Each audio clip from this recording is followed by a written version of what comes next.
Checking your physique, I don't think I could want you anymore. Chilling with your girl, I'm jealous that I can't just run over and take you on the floor.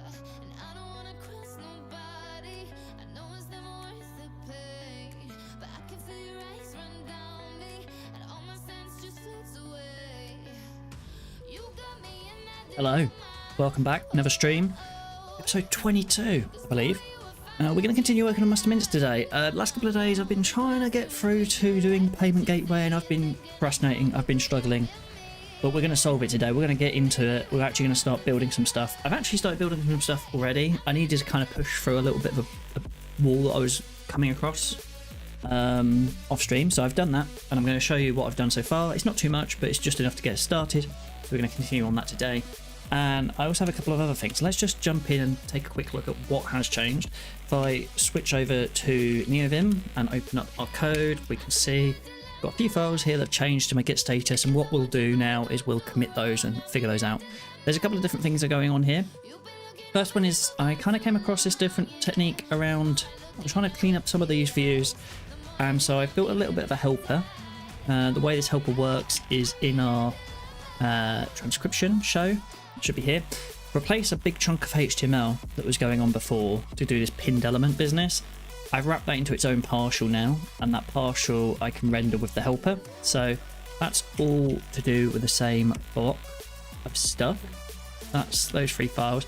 And then I've got a couple of files here as well left over, which will be around the payment stuff, which we'll take a look at in a second. We'll first though, we'll commit this stuff. This is a refactor, so we'll do that, and then we'll go refactor there, pinned element into a partial. Sure. We'll save that, and then we'll git push. Cool. And then if we just look in our files, so this is the bit that I'm working on now. This is we're going to continue on here. We're not going to commit this couple of code samples, but what we've got here is I've created a new orders controller. I created a new route for that orders controller, and I've got a show meeting action. So in here we have our pay button.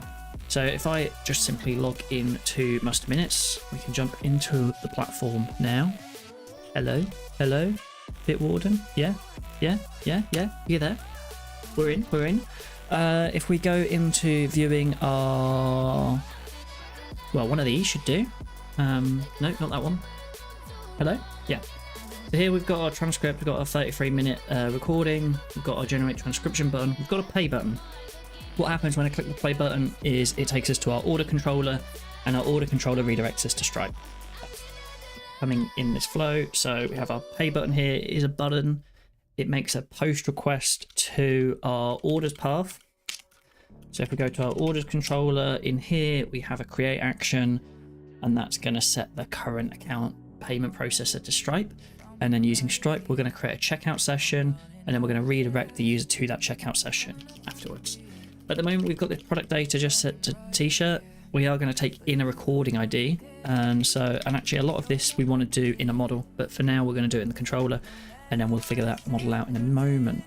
If I go in here and set recording, we're going to find our recording from that order params, and then what we can also do here is just change around the quotes, because what we can do is we can do recording.meeting.name. And let's see if that works. Let's save that. Now if it's hello, if I click pay, we should have hello. Cool. And so we don't want it just to be hello though, so let's just do a new private method. In fact, some of this should be a model now, but maybe not. Change inside the quotes, meeting, transcription, and minutes, and then we'll do inside some of these, we'll take the at recording.meeting.name. So then if I refresh this and pay, I don't need to refresh that to be there. Hey, meeting transcription and minutes, hello, cool. We are going to have an ad in a minute's time just to ensure pre-rolls aren't going to run. So yeah. Next up, unit amount. This is in cents. I think I just want to change this to GBP because that's what I've been kind of working in my mind. And so the unit amount is going to be equal to the recording.duration times, this is cents, so or it'll be pence, I suppose. So 16 pence, I guess, will be the idea there. Let's just see what happens. So it's 33 minutes. It should be about £5. Oh, we've got a problem. Invalid integer. So this has to be an integer. So we're gonna just wrap this round in brackets and do .2i. Hopefully that should just round it up. We'll refresh. Continue. Oh, that's a little bit too much. Oh.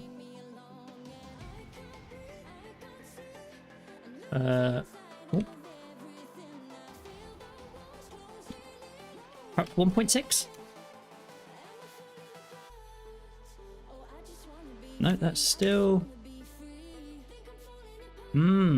Interesting. No, it should be 0.16, right? No, I've moved it the wrong way. I've made it even more expensive. Refreshing this isn't going to help. I have to go back. Using the back button in the browser probably is the best one there. We refresh this. We'll then have £3.18. That probably makes more sense. It's a 33-minute video, right? Let's again back button in the browser, not in there. It's a 33-minute video. I'm going to times it by 0.16. £5.28. Interesting. So what have we got going on here? Is this cents?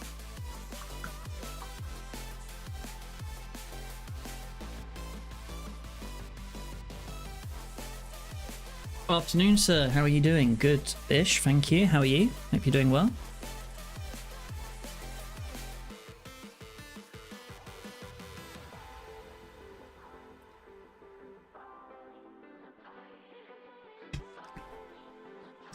Maybe I meant like this cancel URL equal to the meeting. Been a little bit under the weather from the weekend, but semi-feeling better now. What are we doing at the weekend? Sorry to hear you've been unwell, but glad that you're feeling better now. Starting to feel better. Recording URL, meeting URL. Yeah, I'll go there because then when I cancel, it should bring me back here. Hey, cancel. Back here. Oh. Only gave you cold, flu. I've been avoiding it so far.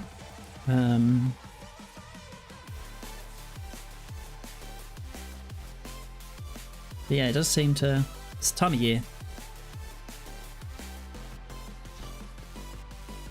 I need to work out what this unit amount is. So let's go GitHub. No, what am I looking for here? Rails pay. Yeah.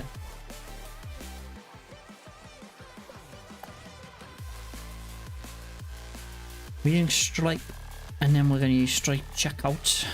And then if I go down into here, account session API. How's Tanya? She over the cold and flu. I think she had a few people on trains while travelling that were ill, so things going back to pre-COVID again. Yeah.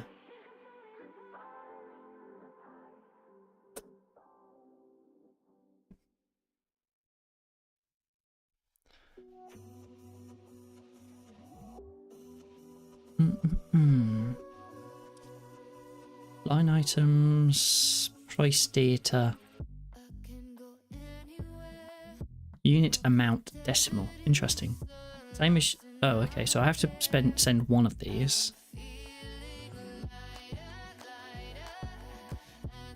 Accept a decimal value in cents with at most 12 decimal places.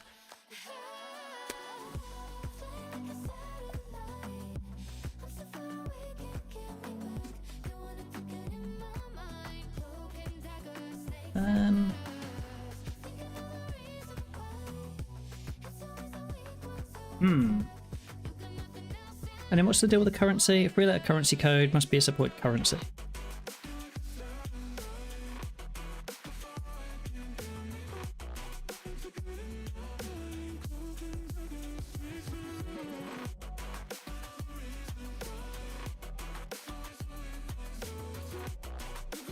I'm assuming it's GBP, right? Yeah.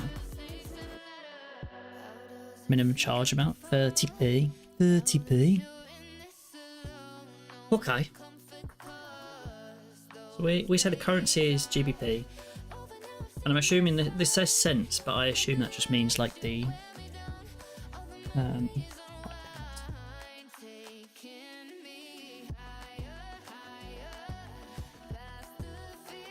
perhaps I pass in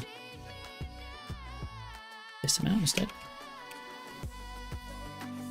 And then I can delete the surrounding brackets. I can go to the 2i, delete the end of the word.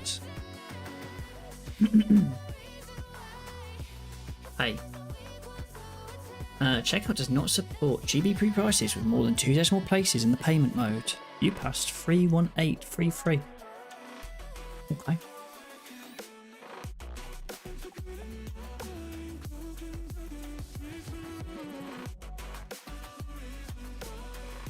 Perhaps same as before was better. What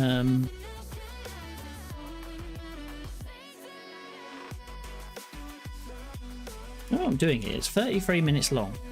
Oh, but the duration...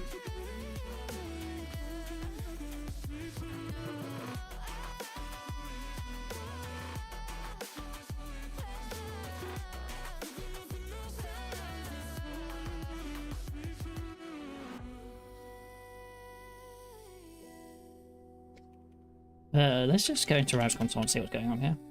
Yeah, she's pretty much over most of it too. Fair enough, nice. Good to hear.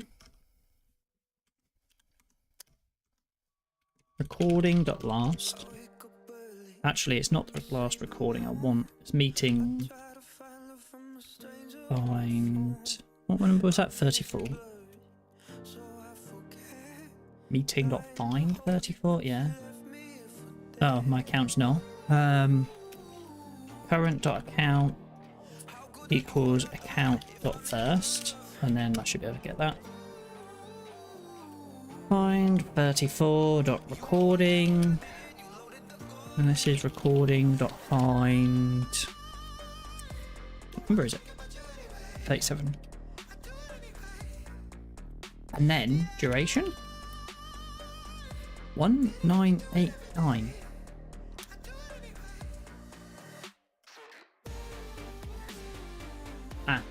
So that's why timesing that by 0.16 is going to give me, because I need to turn it into minutes, so I need to take that and divide it by 60 first to get me minutes. How do I want to do that? For now we'll just do it in here, divide by 60 and then times it by 0.16. Does that work? Yeah. The checkout session must add up to at least 30 pence. Yeah, because this is now in cents. Times it by 100. Oh, what have I done? Oh. Times 100?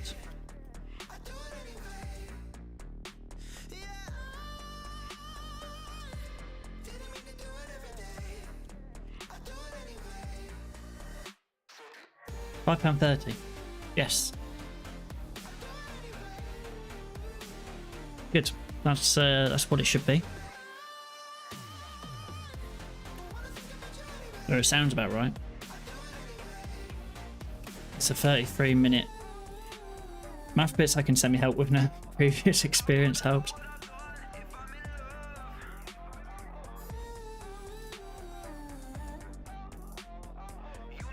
Time 0.16, right? Yeah. It wouldn't be 0. It would be it wouldn't be not 0.9, would it? It would be like,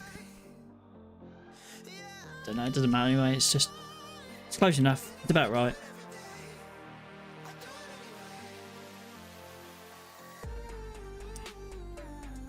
Anyway, pay. Gonna take me into here. I wonder if I can add in a description of some kind. Product data. There is a description. So I can go in here and just add description. And then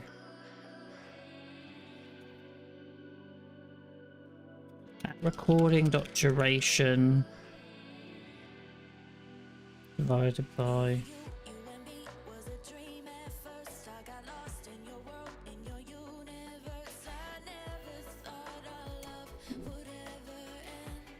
why is that?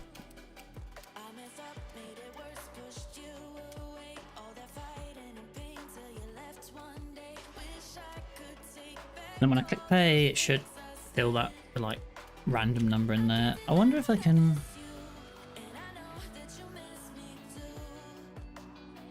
There's going to be some helper, right? The Rails. Rails turn seconds into minutes. Human readable. I don't know. There'll be some sort of function. Time.app.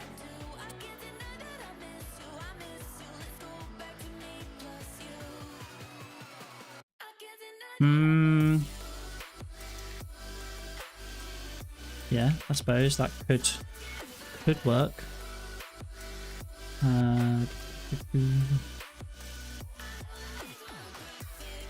Delete around the quotes, replace it with that, and then this can be replaced with that calling dot duration. Refreshing's not going to help. I need to click back and then click pay. 33 minutes, 9 seconds.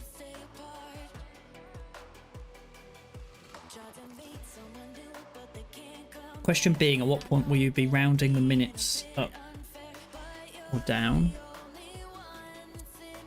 I don't know if I'm going to bother rounding. I don't think it matters too much. I guess cost-wise it probably matters. What's the cost? The bulk of the cost is really... the ChatGPT side of the cost is kind of a bit wishy-washy because, like, I'm just assuming you're going to be able to say so many words per minute. And actually, it's probably an interesting thing as well because I probably need to think about the limitation on the transcript editor.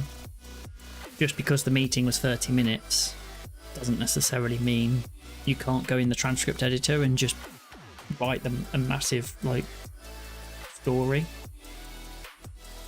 and that would pass the costs on to me.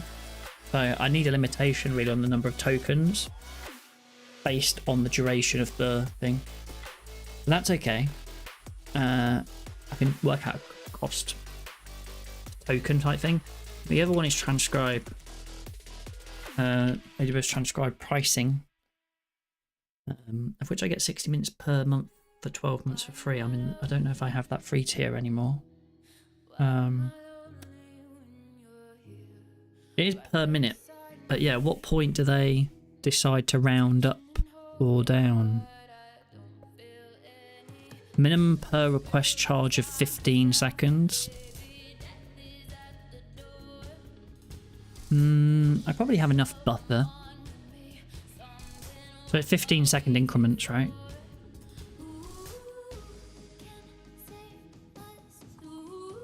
I mean, the cost is so small. What I've essentially done is taken this, added a bit, and then doubled it to work out the cost that I'm putting in here. That should cover the cost of ChatGPT and AWS Transcribe as well. Is the idea. I'm not going to finesse the numbers too much right now, I don't think. Just want to get the overall flow in place and then make sure there's a few safeguards in place to make sure that costs can't skyrocket. So that will be the plan. Kind of happy with that. If I pay... I don't actually know if there's specific numbers on this.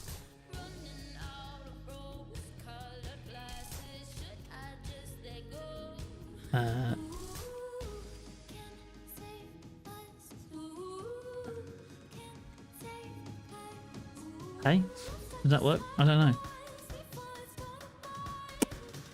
Yep. And then you get sent back. But I haven't set up the... I haven't set up... What haven't I set up? Webhooks. So I don't know if that actually worked or not. The other part as well is the redirect. I should redirect to here for both of these, really. So perhaps if I do visual to there, yank that, and then change to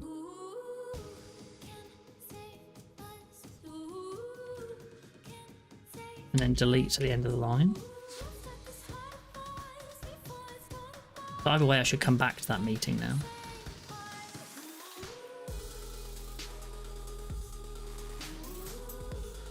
You go in here, you fill in the details. What's the required? Okay. All of the required.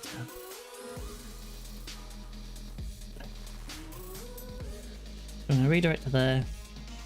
Now I need to set up webhooks because that's the other part.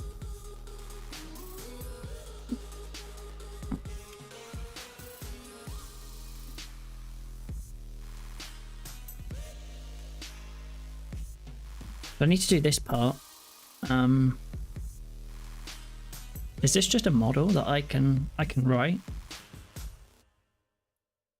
Check out order fulfillment.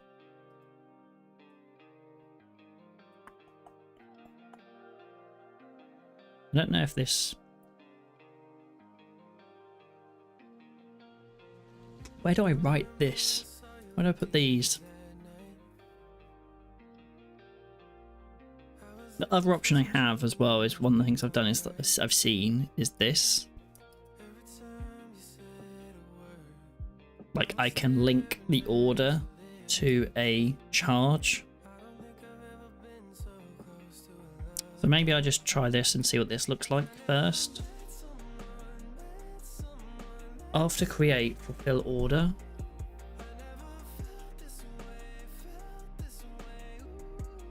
I'd say after the charge is created.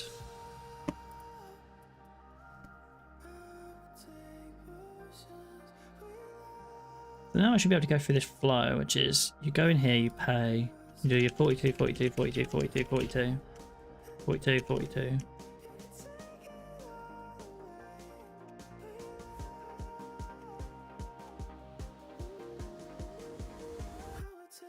No, it's not a real.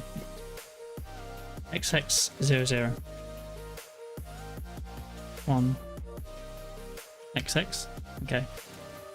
And then that takes me back to here. It has a session ID in the top there, which is interesting. But in the background, it should be doing a webhook. So I need to make sure that the webhooks are all configured. So let's just do that.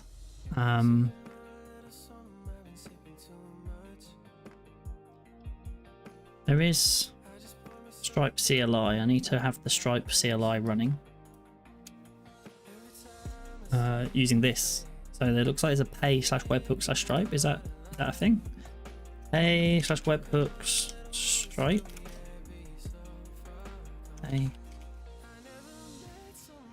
Right. No, okay. So I don't even have that URL set up yet.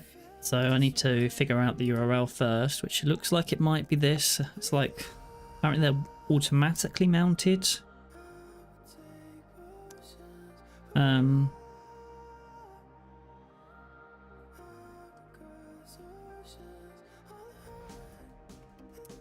Doesn't seem to be.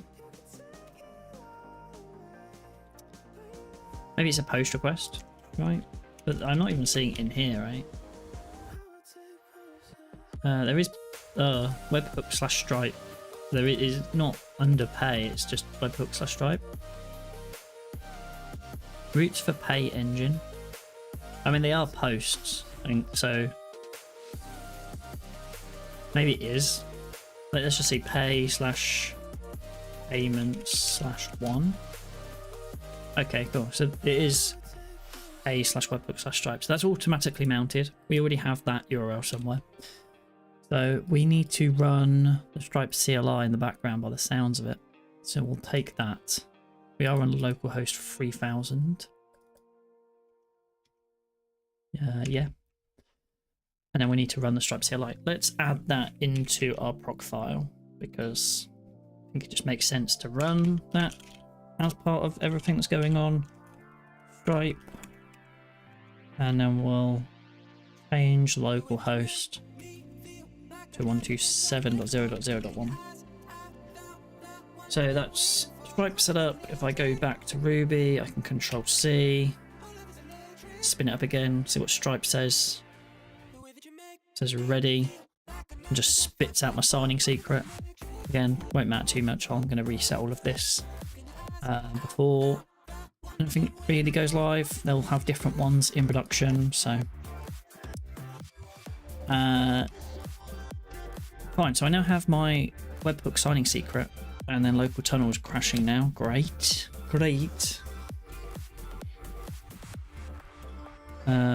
Is it going to work now? Is it going to work? I don't know. We'll see. So I've got webhooks configured. And now webhooks charge succeeded processor. Okay, so there's like a webhooks folder that I can create and put stuff in. I feel like the docs are all over the place because I read like this tells me I can create a class in this app/webhooks/charge succeeded processor RB file. There's a webhooks folder, I can put stuff in there and it'll call it automatically by the looks of it. Oh no, it's got a bit of a thing here on how that sets up. So I set the initializer up. And that gets called on Stripe. Okay. But then it's okay, fine. So that is probably what I do then.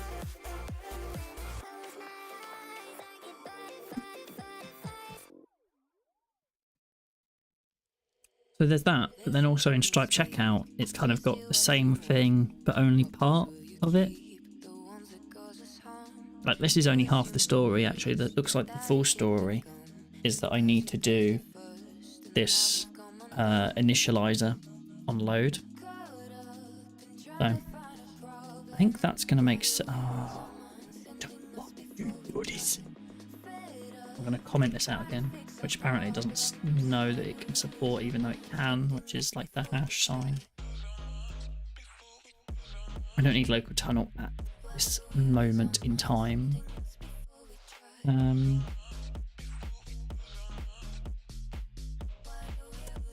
Is there something with the Stripe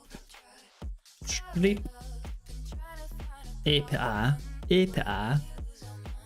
that make sure that the webhooks are set up? We're in test mode. Developers. I'm a developer. Yeah, there's my local. Okay, cool. So now I've got that. It's listening. Wait. And then in here, we're going to create a. Go back to there. And we're going to go edit app slash. Now, do I create a webhooks folder? I kind of like the idea of a webhooks folder because it's kind of like a controller, but different.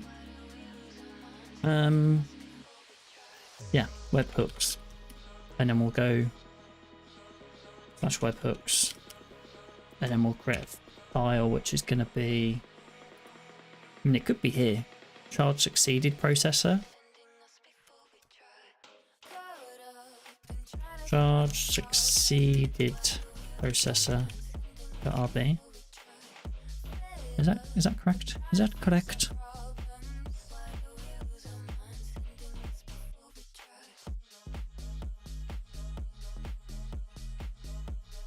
Pass. It doesn't have to inherit anything, does it? No, it just has a def call event end. And then we're going to do something with that event. Puts event for now. Perhaps even like puts charge succeeded processor /n, or maybe we can put /n here.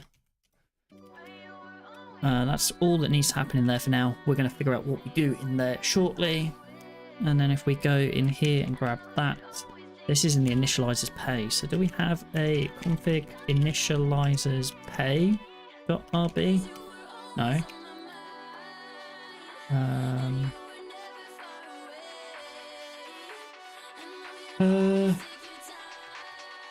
My charge. Not just charge. Active support on load pay. We're going to delegate the Stripe charge succeeded to the charge succeeded processor. And then do we need to save our charge succeeded processor as well? And then let's go check out here. We've got this running. We're going to pay. That's going to do our bunch of stuff. We're going to quickly just make some space here. Although we're probably going to have to...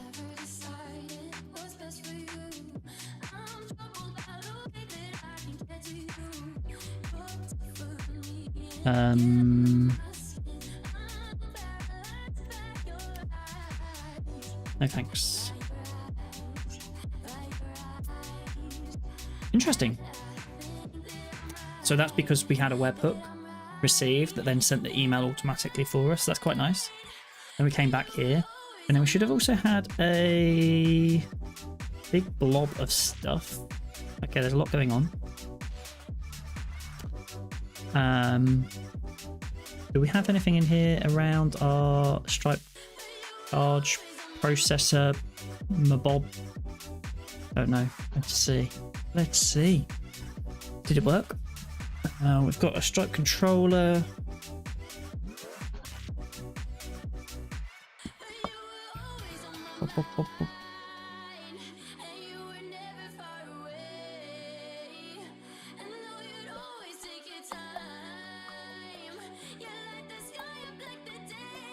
Do you know what I probably had to do? And I don't think I did it. I think I need to reload the server because I changed the initializer and I don't think the initializer's picked it up.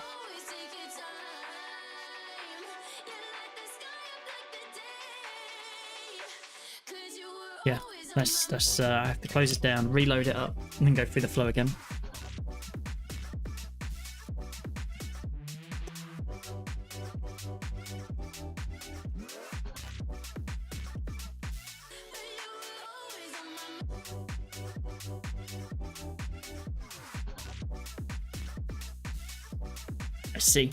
Let's see. Okay, we got the email. Got a load of stuff happen. Did our email. This is it. This is the object. Charge succeed processor, and we get this huge object. And inside this object, we should have information about the thing that they ordered. Surely, hopefully, where is it?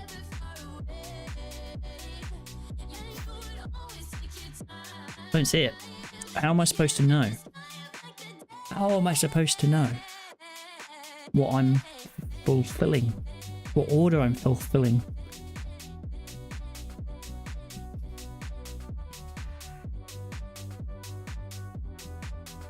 I don't know.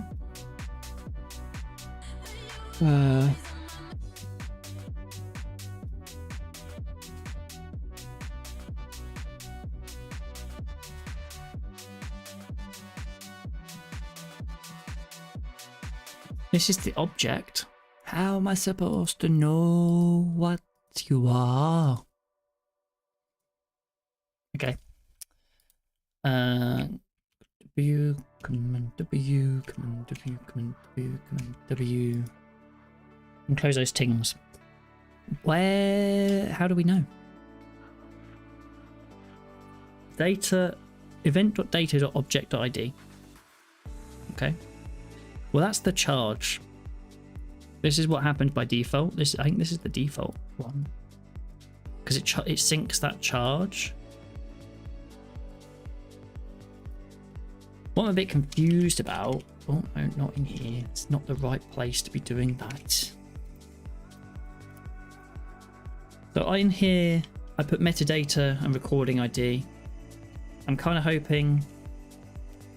Why did that say T-Mouse? Weird.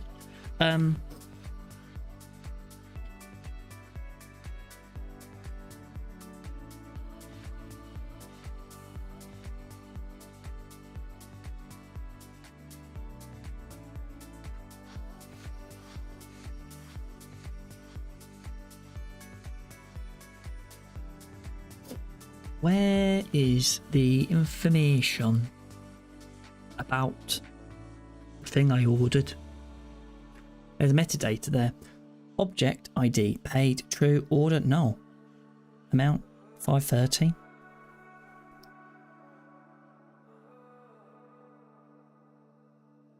Charge. Outcome authorized. Customer, currency. Live mode, metadata.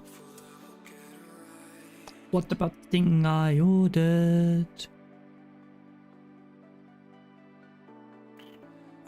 Interesting. So in Stripe checkout, there was something down here about fulfillment. Object, event.data.object. So I had a call from Mum after I asked the question, but assume it gave you enough to check some bits. Guessing you've moved on to the confirmation bits now. Yeah. You're on about the. It was seconds. So I solved that in the end. Just had to divide it by 60 to get minutes. And then I'm not really worrying about too much about rounding it up and down at the moment. I looked into AWS Transcribe. They charge in 15-second increments.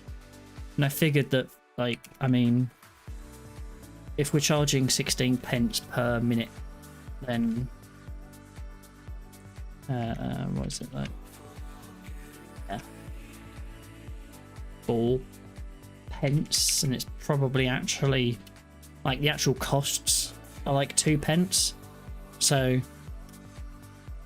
if we don't bill you for, it won't even be 15 seconds, because as soon as you've done over the 15 seconds, we're paying for it. So it will be some portion of less than 15 seconds that we'd have missed out on cost wise. So I'm not worried too much about rounding it to a certain point. I'm just gonna figure it out and just mark the rest as whatevs. Yeah, now we're looking confirmation. Yeah, so you go some pages looking at charges based on 15-second increments. Yeah, that's the transcription. But it's good point, because it made me think about how actually, like, we charge you for the length of the recording to generate the transcription. That's kind of a one-to-one cost. But then the actual, once you've got a transcription and you're editing it, you can go in here and make this as long as you want, and there's no limit. So really there should be like a tokens per minute limitation. You've paid for 33 minutes, you only get 12,000 tokens or whatever it might be. Because you could easily go in here and dump the entire contents of Harry Potter or something. I did like Lord of the Rings, and then send that off to ChatGPT. It would fail because the token limits we came across last time, but you could go up quite high. Considering I think the token limits was like 150,000 or something stupid now. So yeah, something I need to think about before putting it into production. The problem with anything that's AI related is because of the costs. Like you create even if it's like a tool that no one really wants to use, but you have a vulnerability where you can reduce the cost of getting the AI usage. I feel like it's a big vulnerability, big attack vector at the moment. Build a wrapper around someone else's tool that then charges a lot less.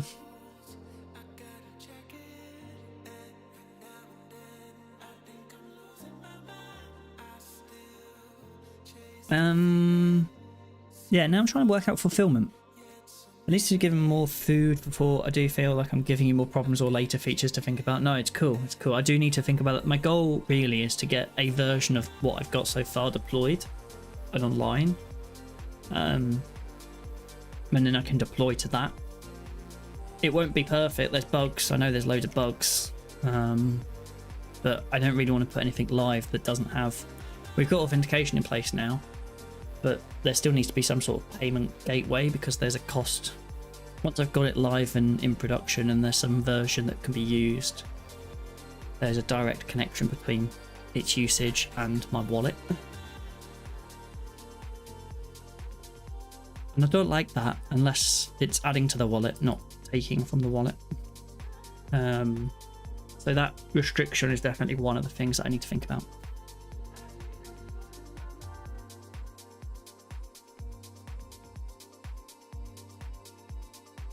I actually thought like it probably would have been easier in hindsight to go down like a subscription approach with this. I still prefer the idea that you just pay one-time fee, like the idea that you can upload a 33-minute thing and it's okay, you pay £5.30 now, and then you come back and then you've got it transcribed. That appeals to me. But a subscription system probably would have been a lot easier. Yeah, agile methodology, get a version out, add fixed bits going forward. Wish big business has actually adopted it properly. Yeah. Yep. Let me be back 2 seconds.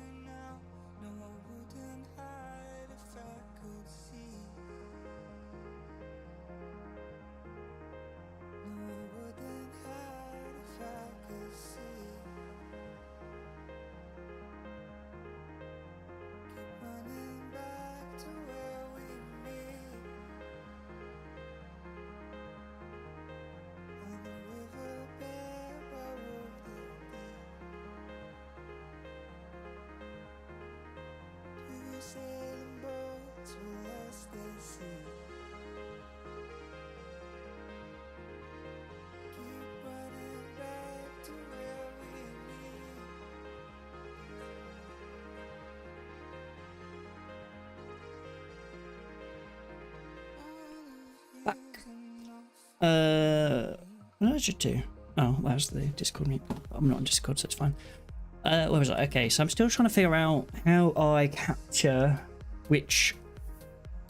I've gone through the payment flow, but now I need to know what meeting I just ordered. So... And then I need to do something with that meeting.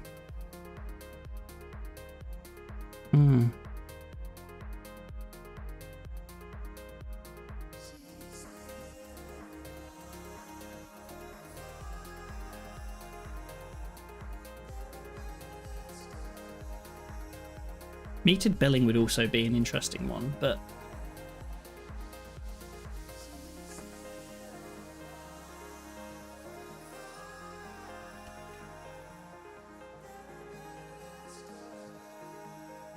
I feel like I'd rather, at least for the first version, do pay per use kind of thing.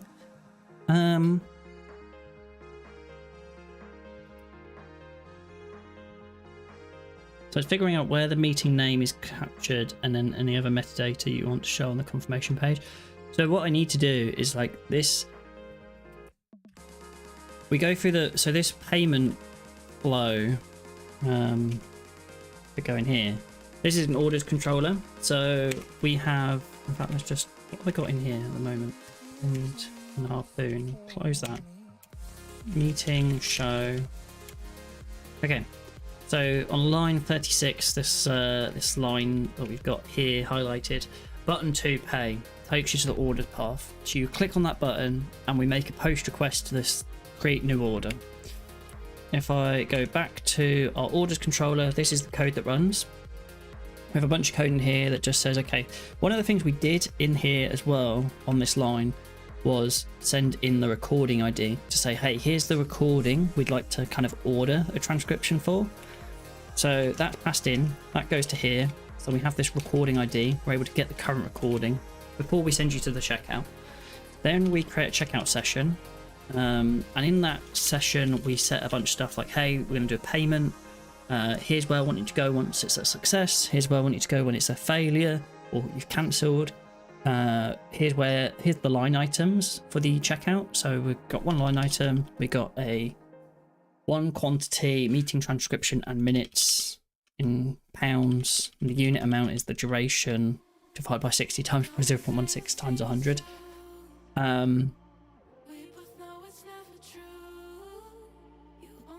That really could have just been 16, couldn't it? I don't need the... Is that right?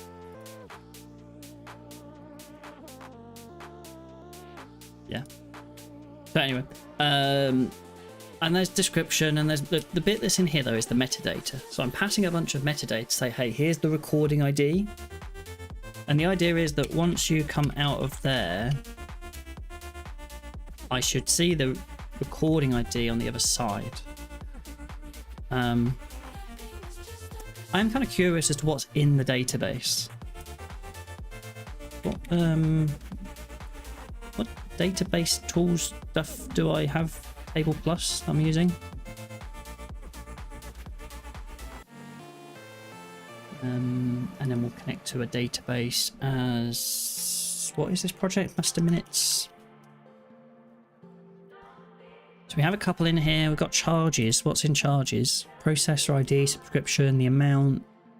There's a metadata there, but it seems to be a bit blank. And then this data just seems to be a big blob. If I grabbed that and just did a Control B3 and Vim.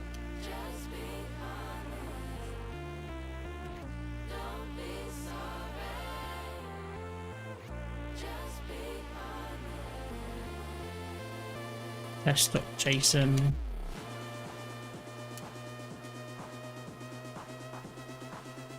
And I would hope that it would have formatted that.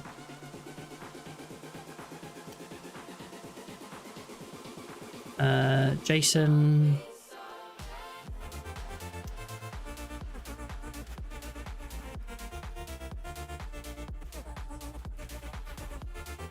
That's all the data in there. It's just the information about hard. It doesn't look like it's pulling the metadata actually after. So the hunt got... Yep. Hunt for the data. Yeah, exactly. I need to work out what the... I mean, there's a whole bunch of stuff here. Like, these are the webhooks. These are the things I can know about. I'm currently doing charge succeeded, but maybe I need to do checkout session completed. Like, perhaps it's these two that I actually care about. And they probably... Like, there is a charge, but that's part of the checkout session. That actually makes sense, because I think that's in here with the Stripe checkout at the bottom. So perhaps, yeah, okay, fine. So let's go back to here. What did they call those? They called it like fulfill checkout. Checkout fulfillment. And then space PV. I need to rename that. Checkout.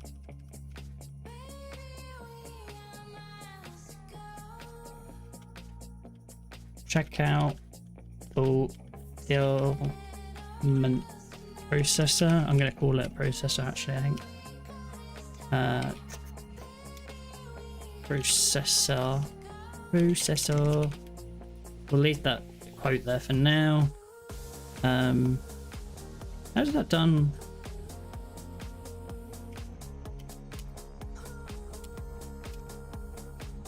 I need the pay.rb initializer in here as well.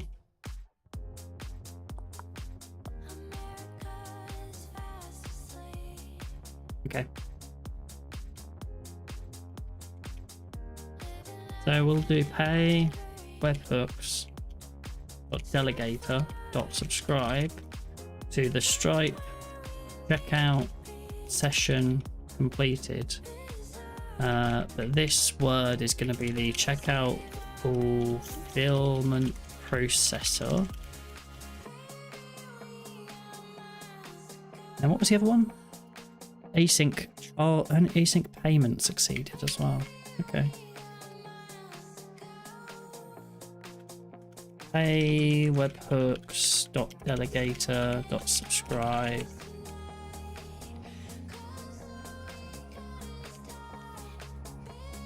Okay.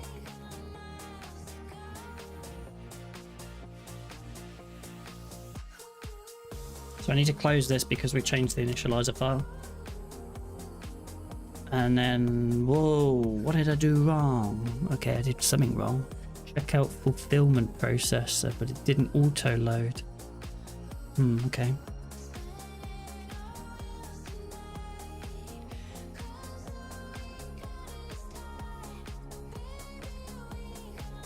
Have I spelt fulfillment wrong in different places?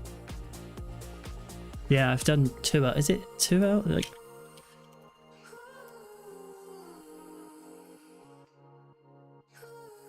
is it? Yeah, it's 1 L, and in a couple of places I did 2 L's on the first part.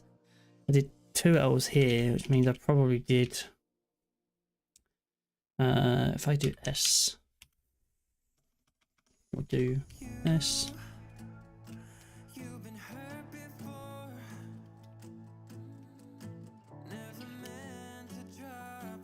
And then did I change it there as well? No, just that one.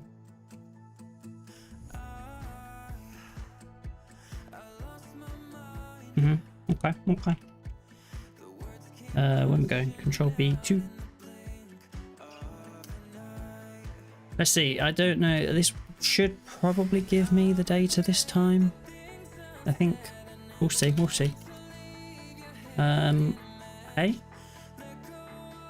Go for the flow again. 40, 40, 40, 40, 40, 40, 42, 42, 44, 44, 44. EE 423, 423 apparently. EE. Hey. It's not a real credit card. Don't use it.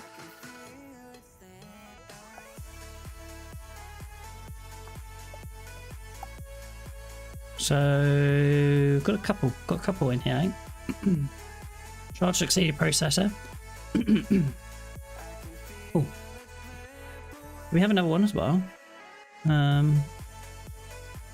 So there's our checkout session completed, getting sent in.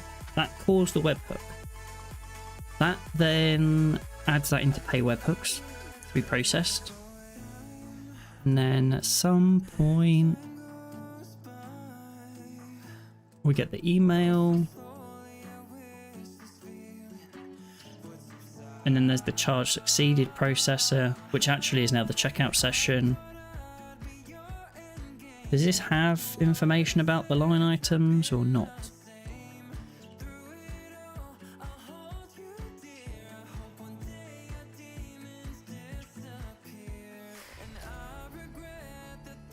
Doesn't look like it. Perhaps it's something I have to fetch. Like if I'm looking Stripe, perhaps. If I go to Stripe, stripe.com, where is the data?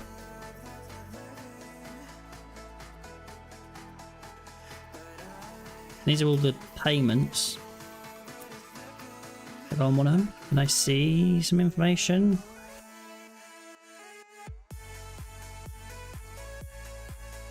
There's the metadata.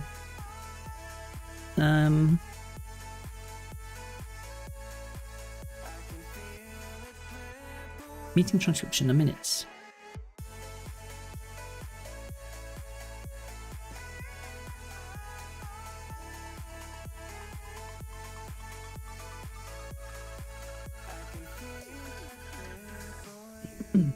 Okay.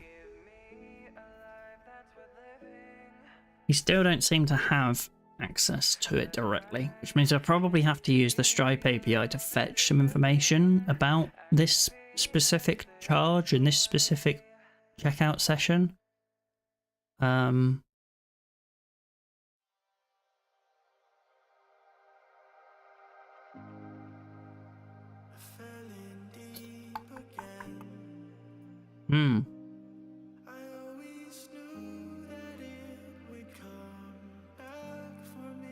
payment methods are delayed. You need to verify the payment method status is paid.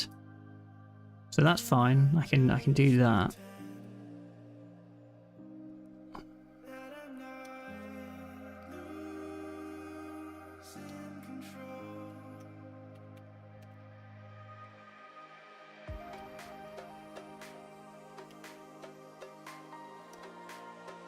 I wish it was that easy. That is kind of what I want to be able to do. What ChatGPT, what Copilot's trying to suggest, that's kind of what I want to do.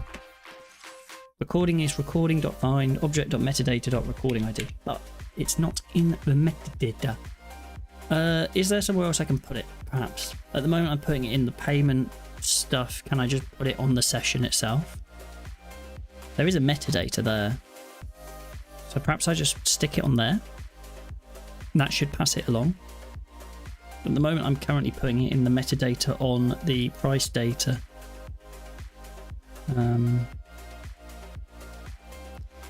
Is there even metadata there? Oh, there's product data.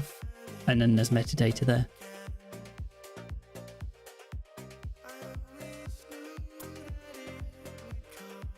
Fine. I mean, the session is really what I care about, so...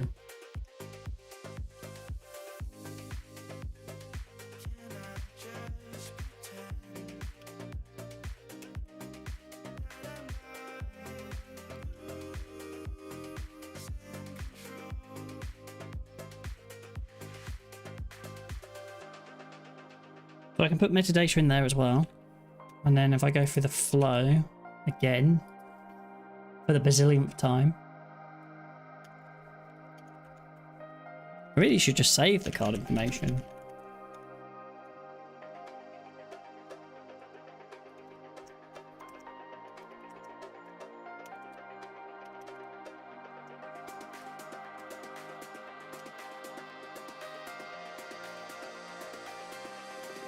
So we done that, we come back here, we go see what's in here. At some point we grabbed a bunch of information. We should now have metadata in here. Metadata recording ID 37, very nice in the object. So that code that it suggested probably makes sense. Yeah. And I don't have a paid section at the moment.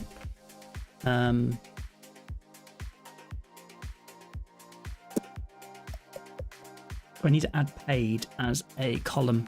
So let's go here and do Rails G migration, add paid flag to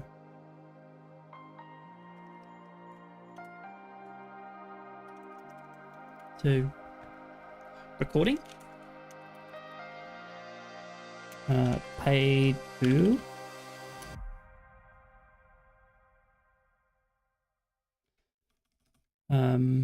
Boolean. I actually don't know what this is referred to as. Yeah, okay. Add column recordings paid boolean. Yeah, fine, cool. And then we can go back, do Rails DB migrate.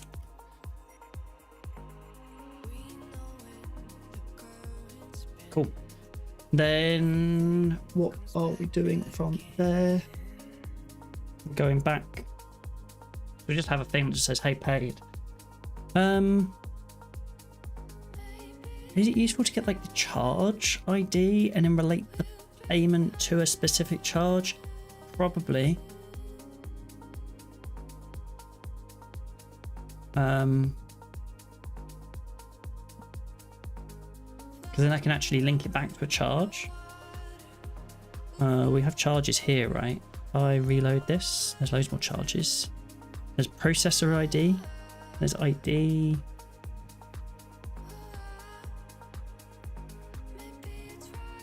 Not sure why the processor ID changed there.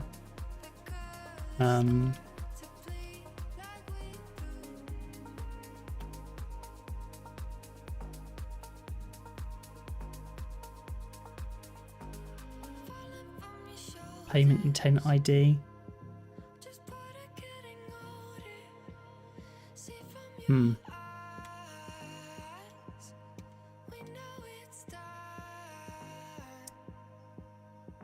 Payments. There is this, like, I guess it's a payment intent.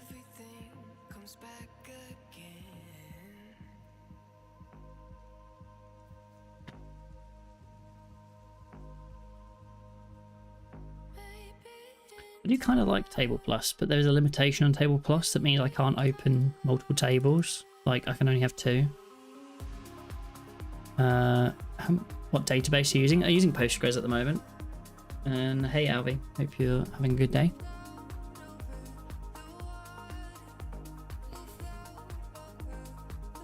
I know everyone's using SQLite these days. If you look at Twitter, everyone's raving on SQLite. I'm still on Postgres. The software that I'm using is Table Plus for viewing database. Do I want this? How much is that? That's expensive. I'll get there in the end.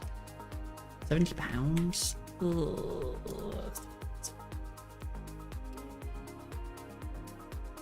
I think the other one I use is Beekeeper.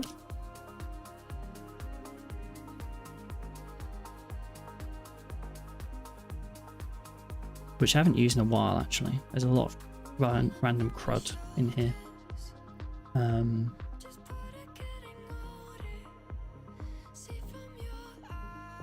There's a lot of stuff I just need to delete in here, actually.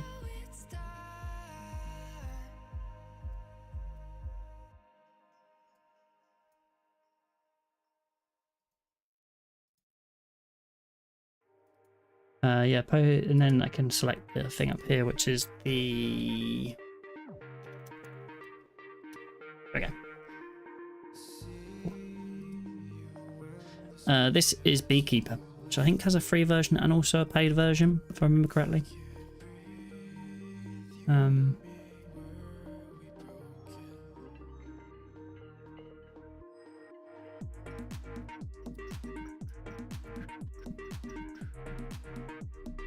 What we've got going on here is the same stuff. We've got pay customers, pay merchants, pay payment methods, pay subscriptions, and pay webhooks. I think the webhooks are done in a way that it's just using this as like a job back end. So it puts the webhook in here, and then something picks it up and listens to it, subscribes to it, and then deletes it. That's why there's nothing in here. Subscription should be empty. Payment method should be empty. Customers, there should be 1 because we've only used 1 customer so far to buy anything. And then charges, there's a couple.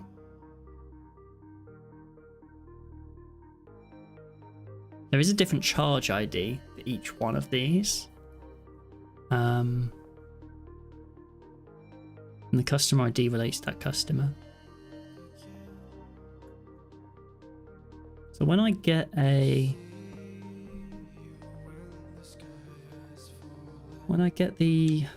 Do I still have it in here somewhere? Yeah, when I got this, do we get the charge? Got payment intent.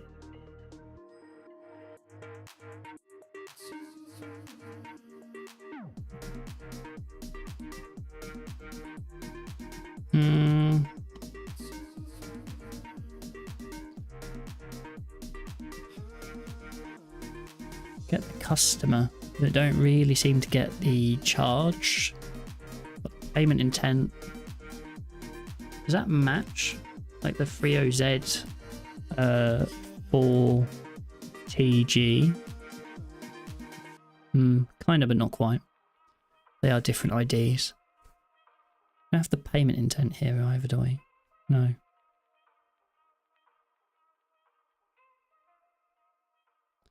I would kind of like to link it to the charge, because what I want to, like, if I refund it, I kind of want to know the status of, like, the payment. I don't want to just have a flag that just says, yeah, you paid.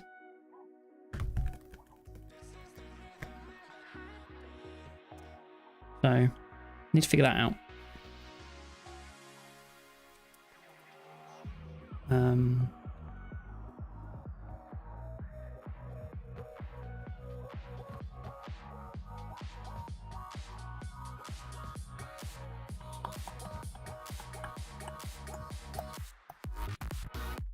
Right, checkout session completed, fine, charge.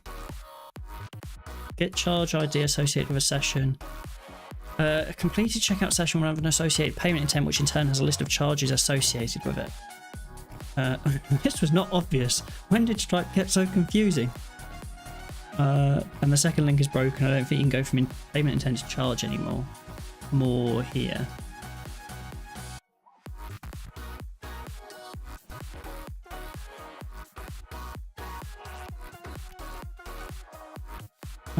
Check out fulfill orders and Stripe CLI, webbook, event handler. Verify the events. Fulfill the order. Handle the checkout session complete. Oh, apologies. I didn't miss the advert bit there. Handle the checkout session completed event. Now that you have the basic structure, make sure you process any backend from Stripe. Handle this event.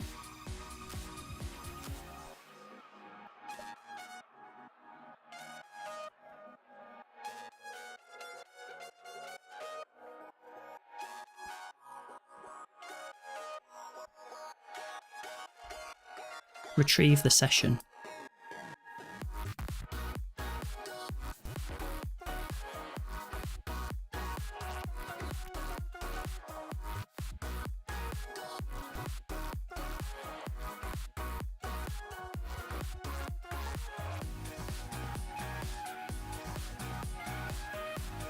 When the session is completed, if it's paid, you'll fulfill the order.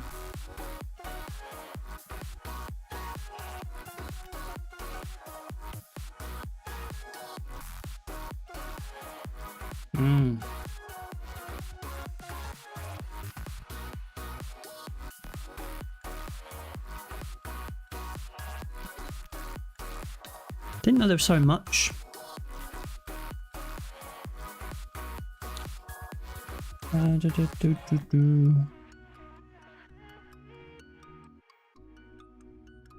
What's interesting in here, I think, looking at this code, is the part where it's able to... Actually, was it the bit further up? This part here, the Stripe checkout session retrieve, is interesting. Because that allows it to retrieve that session and get the line items.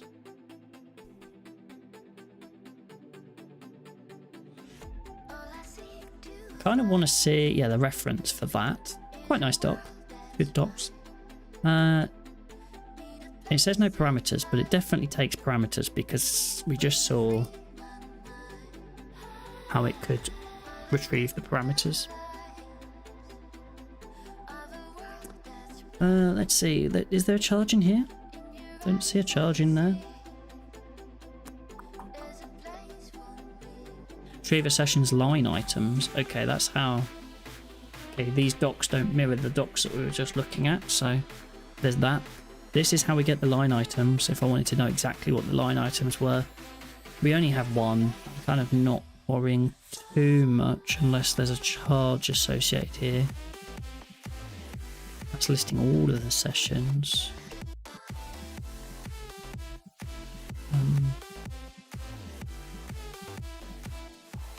Cool.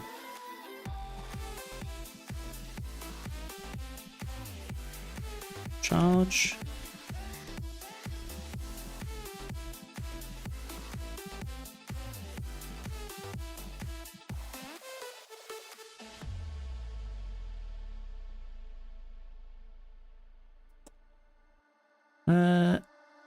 Search charges.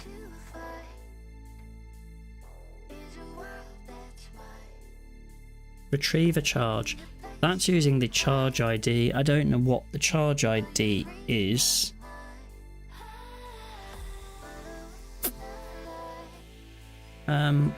Earlier we were doing... I mean, this does tell me what the object was. This is checkout session and like the status. So perhaps what I can do is if I go back to here and change this to checkout fulfillment processor and save that. Perhaps I can see the charge as well. Like maybe that's a separate event that I can capture and see, and then I can see the different events. happening and can see what's in them, because if I can see the charge, perhaps I can see the metadata in there. We'll give it a go. So we'll run through the flow again, pay, and then we go 42, 42, 42, 42, 42, 42, 42, 42, 44, 44, 44, EE 44, E. Oh, what have I done there? I've made a mess of that. Pay.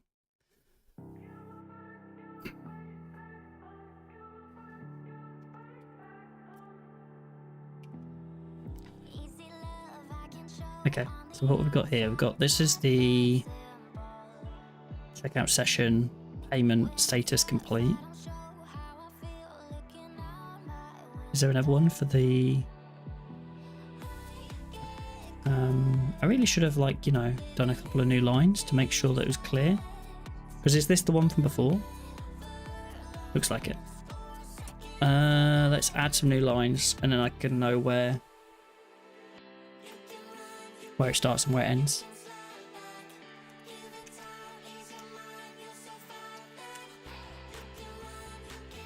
Who needs to see their work anyway? No, exactly. Like, hey Cryptic, hope you're doing well. I really should click the button that says save my information, but hey. Let's see. This is the charge checkout session complete. Then there's the email.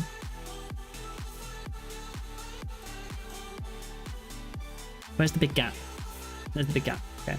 Doing good. Finally watching a stream from home. Fair enough. Where have you been? Where have you been watching from?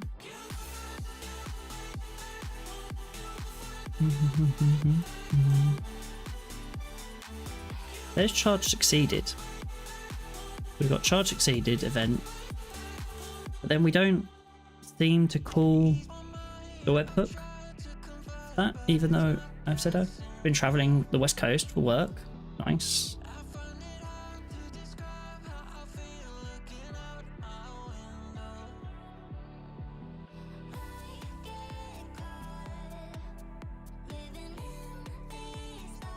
On the road. What are you doing for work these days?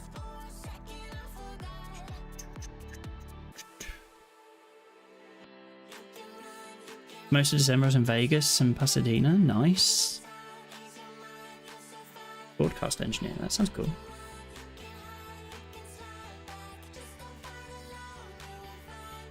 I remember you always used to like, you're quite into like sound engineering type stuff, right?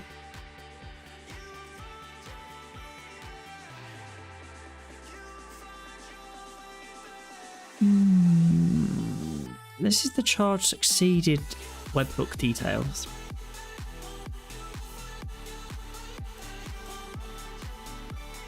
But it doesn't seem to call my controller. And then there's payment intent succeeded as well. So there's like all of these webhooks, but only some of them. Still focus on audio mostly, but now I get help with video guys too. Nice. That's cool.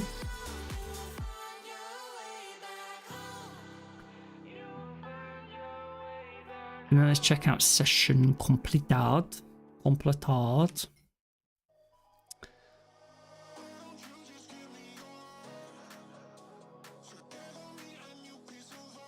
And then that gets called.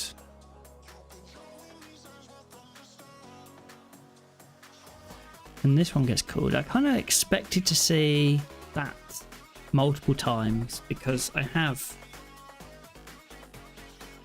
like 3 different subscriptions set up, but I only see that one. So I don't know why I don't see the one above come through. Like I see it come through on from Stripe. Can I see the details on Stripe, like rather than like if I go into developers, webhooks, events, maybe. Yeah, so I can see like the charge. So what is this what you're working on anyway? I'm working on a tool where you can upload a recording of a meeting and it gets transcribed and then turns into minutes. So the flow is you kind of come in, you upload a recording, an audio file. Current bit I'm currently working on is the payments. You upload a file, an audio recording or a video recording of a meeting, and based on the duration of that, we will then charge you 16 pence. I haven't worked out what it is in dollars yet. Per minute of that meeting. So for this example, when I've got this like recording here, it's a 33-minute video. It costs £5.30 to transcribe it and generate the minutes. And then once you've done the payment, which is what we're working on, it will then generate the transcription. That will happen automatically and you'll get something that looks like this. So this is I've just been uploading a podcast at the moment that I've been using.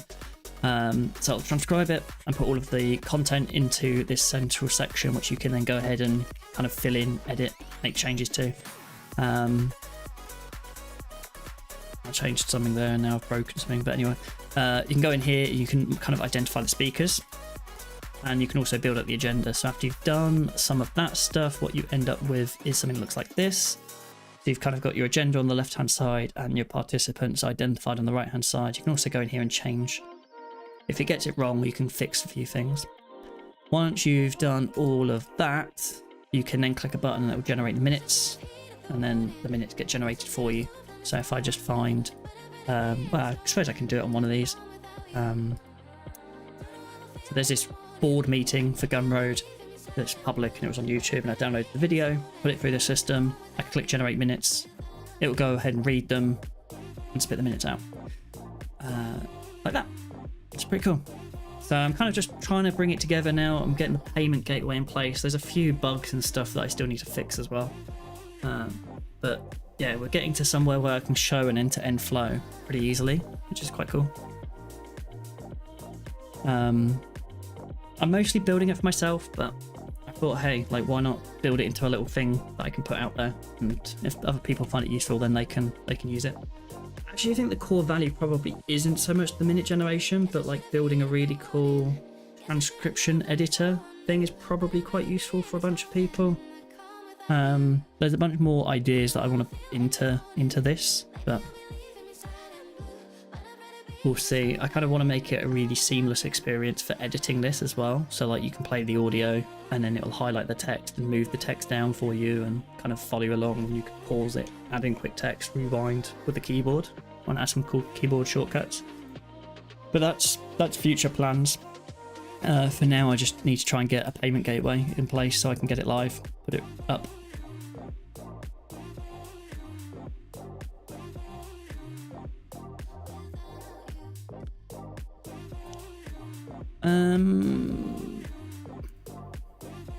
And for that, I need to figure out like how I get the data about what you've just bought. I've got the payment showing. I have no idea what you bought though, so I can't actually allow you to, I can't kick off the job to generate the minutes because I don't know. My last company I worked for probably would ate that up if they could. Fair enough. Yeah, I feel like there is, the more that I like look into it, I feel like actually there probably is some value in this. I'm kind of building it mostly focused on my own personal needs at the moment, which is I'm currently serving as secretary for a committee for the local aero club, and as part of that I need to make minutes each month for our monthly committee meetings. So well, hey, like why not build something that kind of takes most of the job away. Also, we're a very small committee and it's really hard to participate in the meeting while also writing minutes, so it's much easier if I can just record the meeting and then upload and have the minutes generated off the back. It's also not fun having to listen back to meetings in kind of multiple times. Sometimes it's useful, but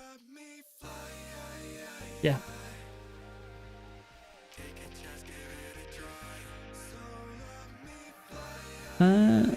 So we've got this checkout session completed, but then we have that one already. This one here is the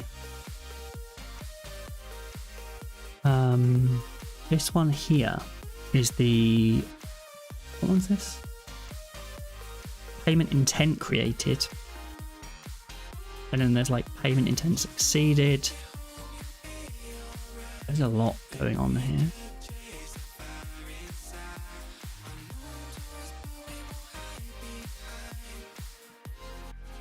Charge succeeded.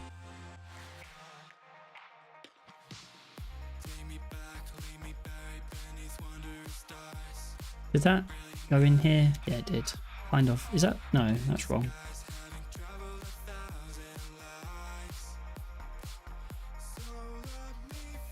Oh, and also I've moved since then as well, so a lot of that's changed.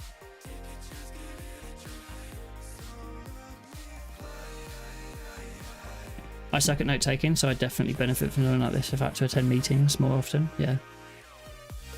I think the challenging bit with a product like this is the cost. Like, I feel like there's a lot of value, but there is also a cost associated to these things. So trying to make it low cost enough that it's valuable is the tricky part, I think, with this, which will improve as tech gets better and the costs come down. And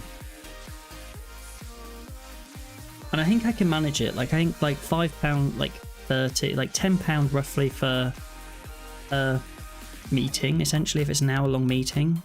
If it's an important meeting that you need to have captured, probably feels okay for the type of use case that I have. But if you wouldn't necessarily want to use something like this for every single meeting that you ever have, because that could get quite pricey. So it's tricky. It really is. Like, I think once you add the cost factor into it, it becomes a bit more challenging to find a good market for it.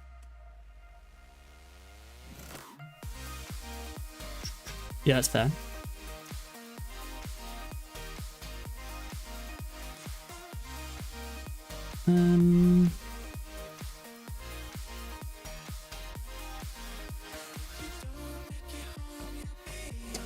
I have the... I'm still a bit... I really don't like Stripe. I've decided, like, it's actually really complicated. What is CH not the charge? Like, it says processor ID. Oh, but that, yeah, okay, that is the charge, because this is the charges table, right? So I should have a charge that has that ID.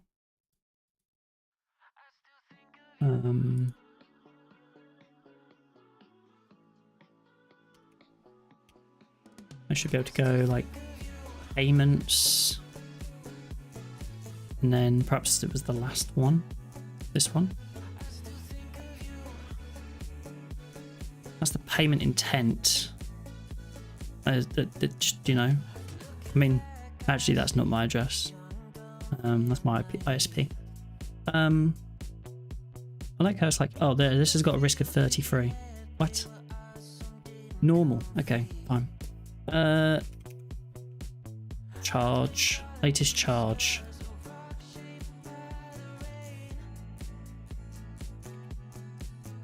Okay, yeah, so it knows that that's a charge, right? And it can find that.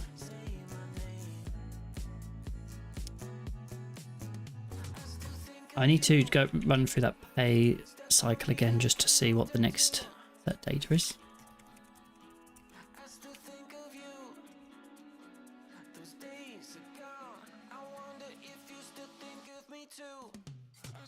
This is random. Is that the placeholder? Okay, what ID do I actually get here? I get payment intent. That's actually probably pretty good. Where's it gone?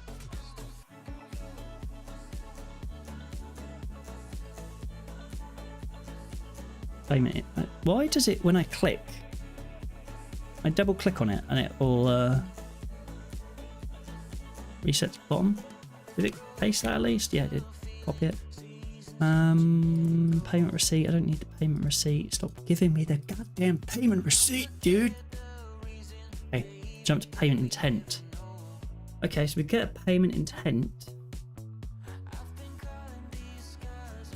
I guess I can use the payment intent to get the charges from a payment intent. So like if I did retrieve the payment intent. retrieve a payment intent. And then I guess I can probably find like the charge associated with that.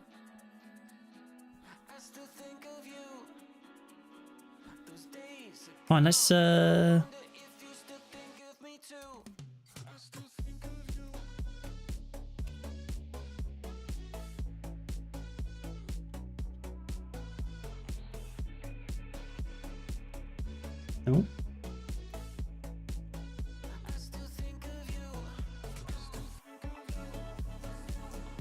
No, that's not what I want to do. Stripe payment intent dot retrieve. It looks like it already knows what I want to do here, but let's just see what this thing is. Can I put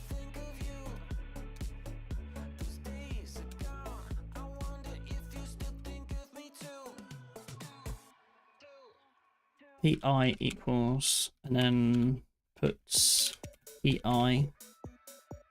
We're gonna also, because I feel like PI.charges might be something, since it's telling me it is.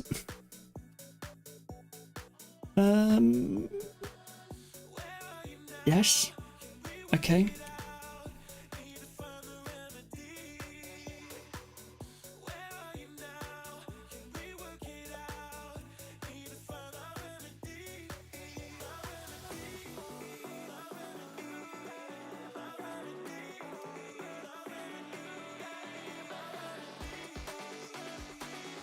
That was a flash of the screen. Let's see. Charge succeeded processor. No, I did the silly thing, which was just...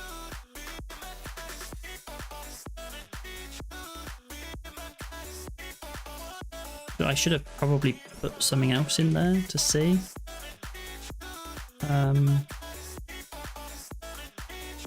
The other thing that's interesting here is actually... puts object. I don't think this is auto reloading. So like I'm doing all of these things. I need to go into here, Control C.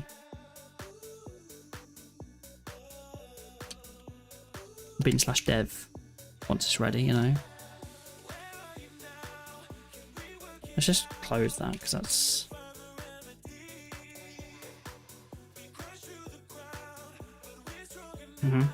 Sweet. I should fix this at some point as well. This nested CSS thing. I don't know why it's complaining about it. I need to figure out. Hey.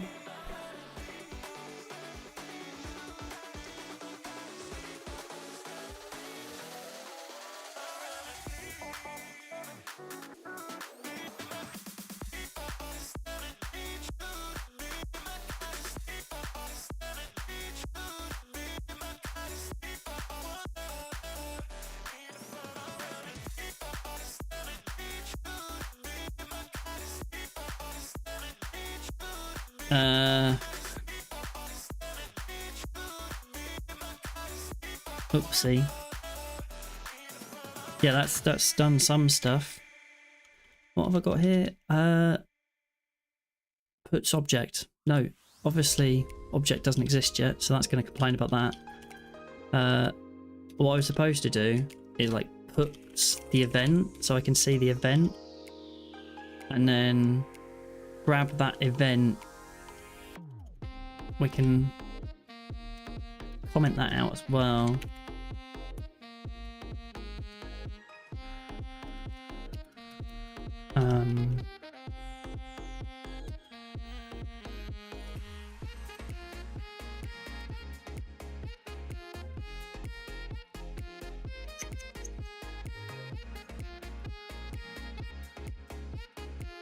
Add a bunch of space. Go through the payment flow again. I think this time I'm going to try and check that box.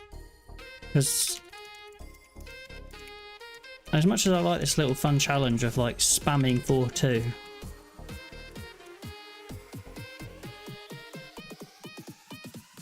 oh, but it's like you have to put in a phone number. Last time it didn't need a phone number. Last time it was just a tick box. I've still broken something. What have I broken? Probably because the PI doesn't exist or something. Undefined method charges. There is no charges. That's the payment intent.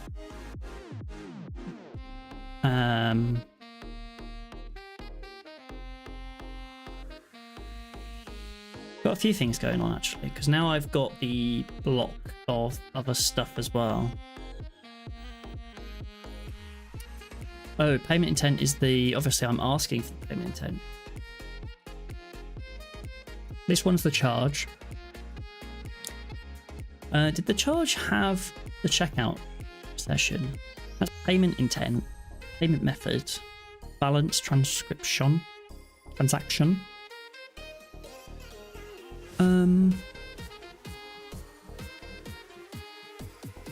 Type is charge succeeded. This is the charge succeeded event. This doesn't seem to really have any metadata or information about the thing that we just ordered. It does have like the charge ID, the amount, a receipt.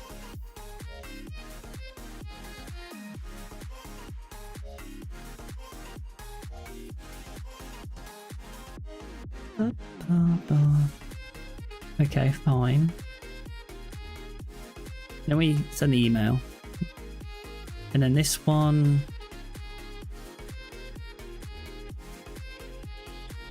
This is object payment intent. Is this the payment intent from the other part? Like, did it stop to do this? Because it shouldn't.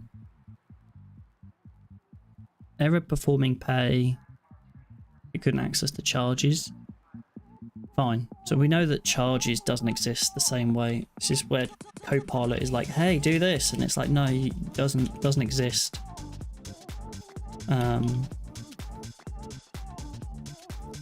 Puts charges.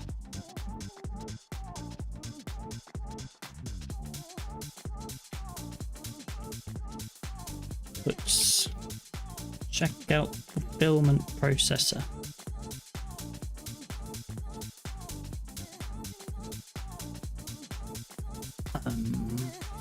/n/n/n/n.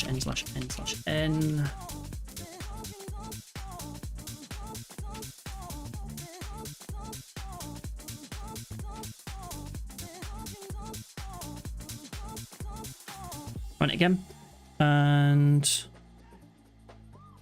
create some space and then pay. So this time it's got a box. Oh, when you hit the box, then it shows the phone number. I see. Well, I'm not putting the phone number in there.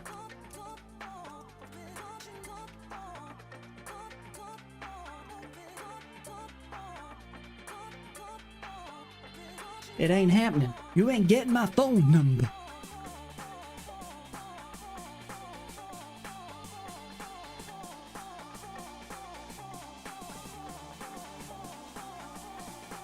Okay. So this is the... I put charges, but actually it's the payment intent. I need to work out how to get the charges from it. There's this one here, which is the checkout session complete. And then further up, again, charges. In the middle of the charges, we send the email. But then above that, we have the charge succeeded event as well. I'm not sure charge succeeded is that useful for us. Because I kind of want to work backwards, I suppose. And there's nothing in here that tells me about the thing that triggered the charge that I can see, at least from glance. Perhaps it's the payment intent, I don't know.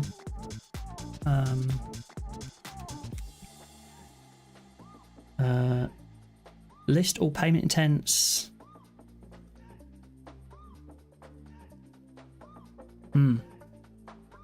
Retrieve a payment intent. List all payment intents. How do I get the charge? Retrieve a charge. Search charges.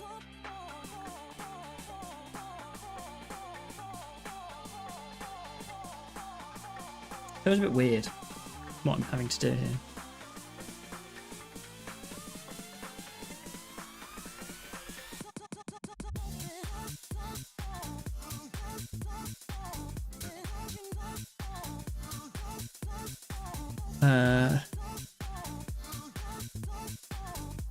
I can find the date, refunded status, amount. Again, it's not really.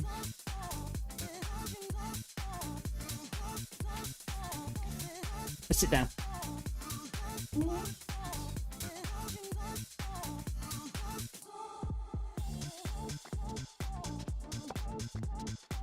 Okay.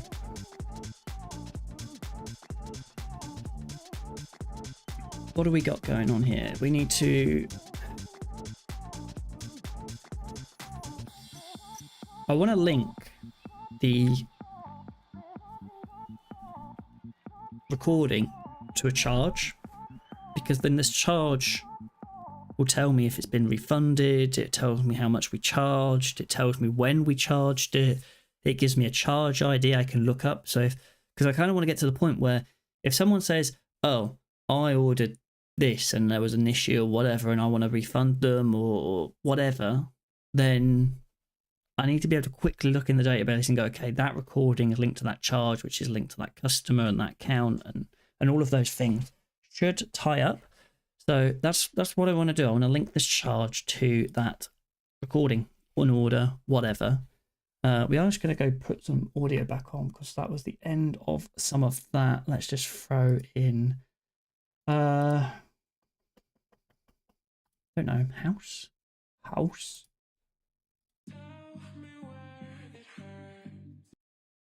don't know.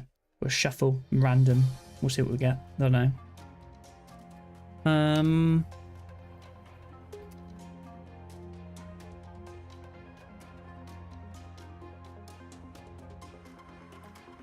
What we're looking for. One of the things they did in here on these docs were on customizing models. They did this thing where they add a charge extension. So they take the charge model and include this like belongs to order.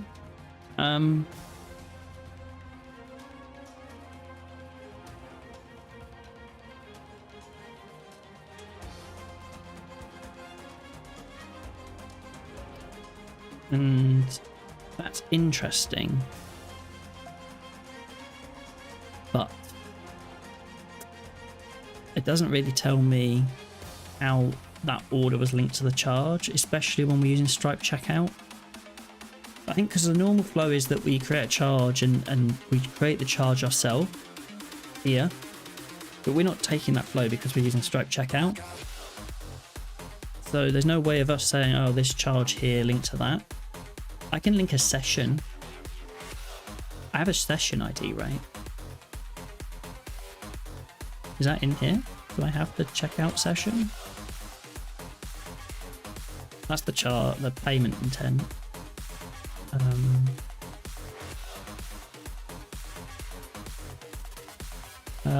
Selecting it, yeah, it does.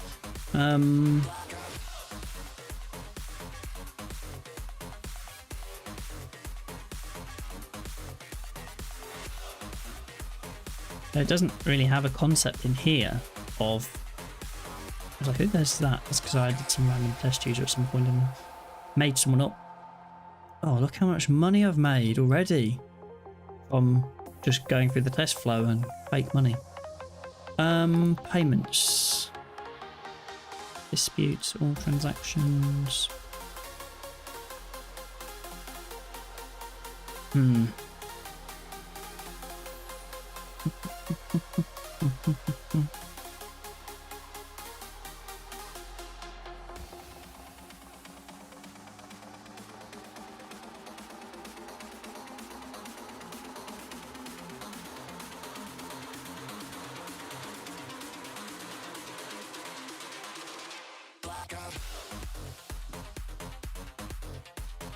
Maybe I don't need to worry about linking the two. I just really would like to link the two. I feel like it makes sense to link the two, but maybe they don't need linking.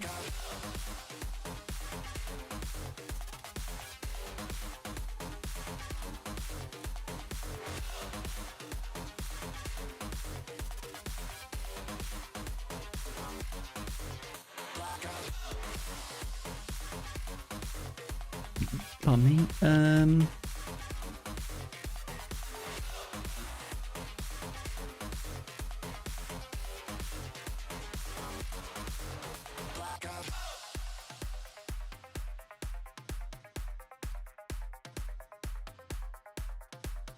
I wish there was an easier way of, like, I want to add a new line underneath, but I don't actually want to insert text. I don't know.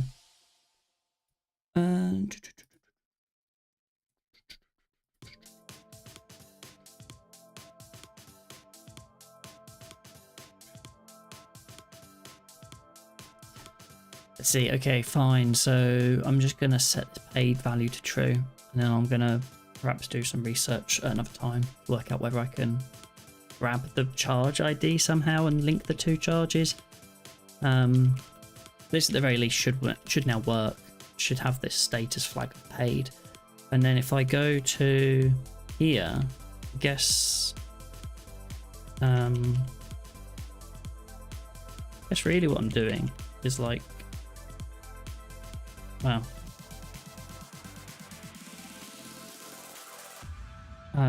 If at meeting.recording.paid, well, then you can see a button to generate the transcription. Otherwise,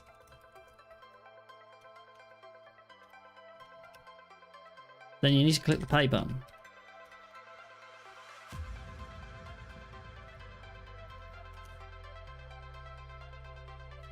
So let's just see, like, what have we got going on here? We've uploaded our recording.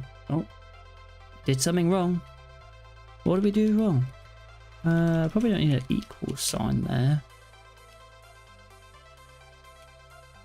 Yeah. So this says pay. Let's just go through it and see if I can get this one to... Oh no, I'm going to have to Control B to Control C, close that down, run it up again. Actually, I just need to also go back because in here I need to... Don't need that one. We're going to do that. And then we're going to find the... What was it? Here.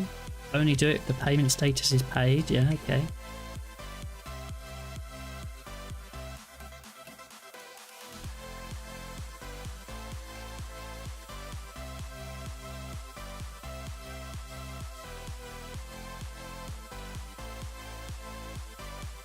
Go in here, you click pay. You're like, hey, I'm going to pay for this. £5.30. Yeah, seems decent. So you put in your payment details. Finding my own problems with test messages and having to find ways of explaining it to non-tech people so no non-tech people can understand.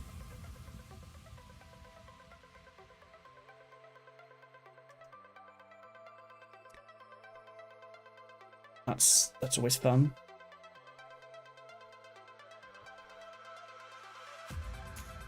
What are your problems with the test messages?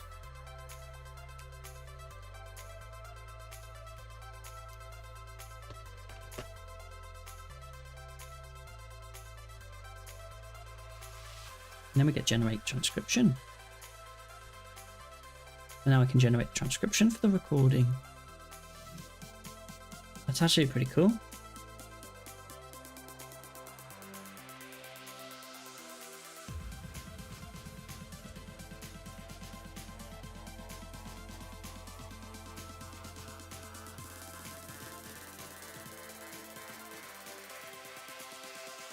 I'm like, nah, I'm not going to pay.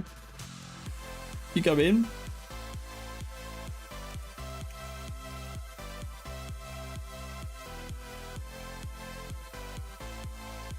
I don't know what I'm doing 06.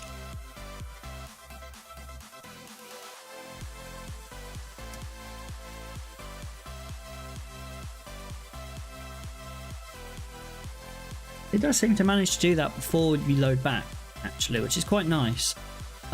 I'm kind of cautious about the ASIC requirement. The requirement is for an external party to send us a date value depending on what another third party is entered into a table. But for some reason, at the end, I'm getting the date as 00000. Okay, that's fun.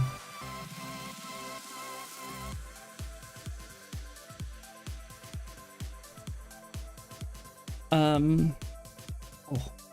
my eye's itchy. What's going on? Why is my eye itchy?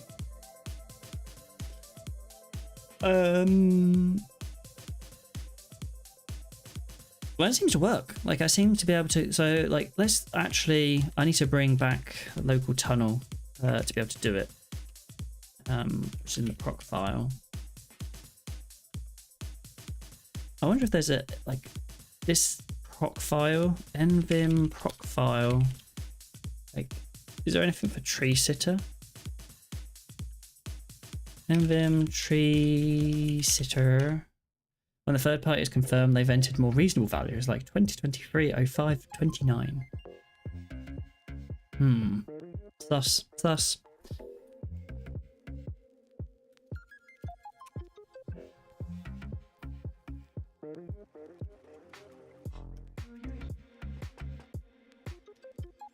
I wonder if there's a...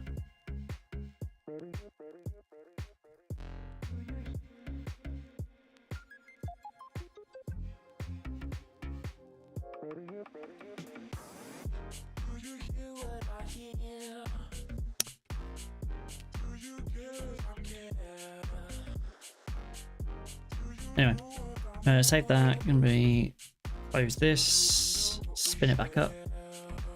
Stripe loads, our web server loads, local tunnel is gonna be okay.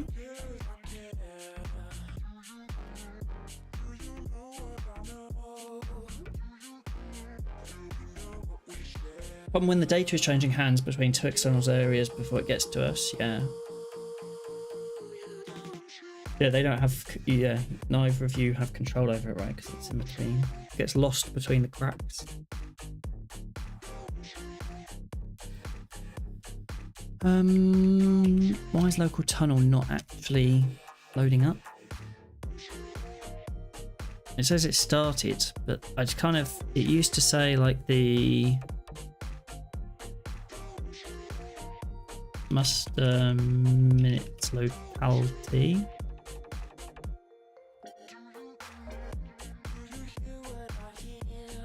Local tunnel.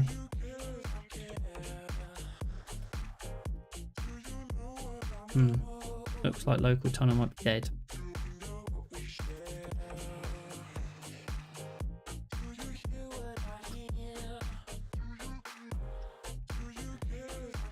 That's annoying. Yeah, it can't connect.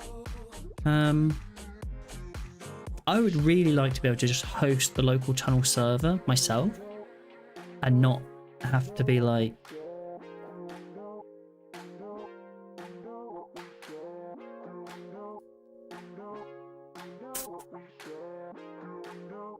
this is the client, right? But like this connects to a server.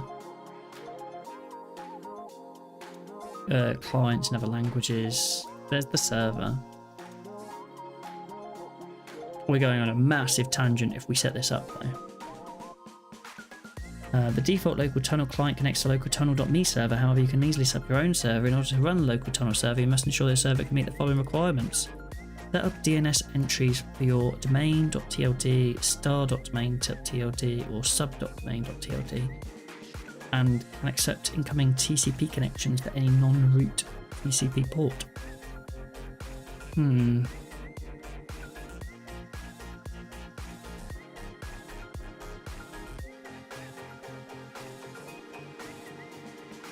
I kind of don't like there doesn't seem to be a way of like securing it though. Like, how do I secure this?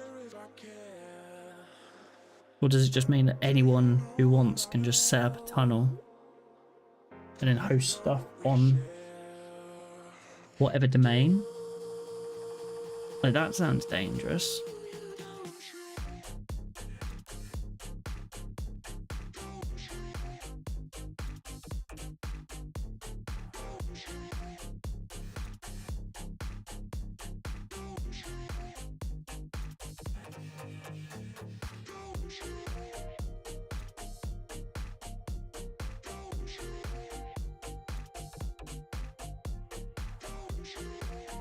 Anything around secure? Like, how do I...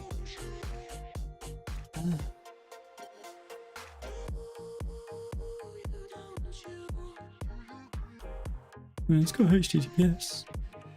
Add a JSON Web Token authentication. In order to have a secure server, an option is available on the server side to authenticate client with a pre-shared JSON Web Token shared key. PR is related to the client side. This PR. Oh, this is a PR that just was shared in 2021 but never merged, and just someone said this should be merged. Typical.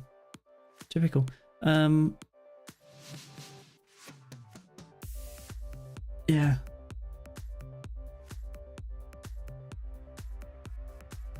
I don't know why they don't do this. I mean, I guess it just like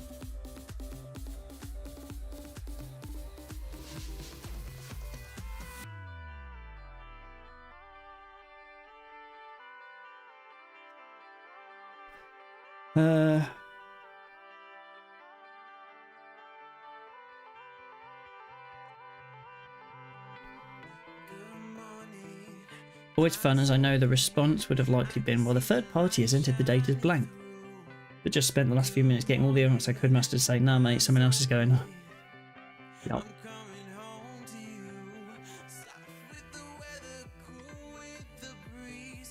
Everyone's always so quick to dismiss it as like someone else's problem, rather than actually just trying to like have a look.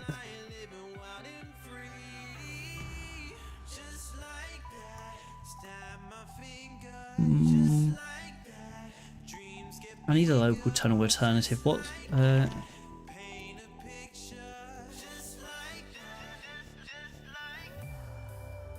Okay, there's like a whole GitHub repo of alternatives. Tunnel Mole, optionally self-hostable. Okay, what's that one look like? What on earth is that? That's creepy. That's like a thing of nightmares. Okay. I can't look.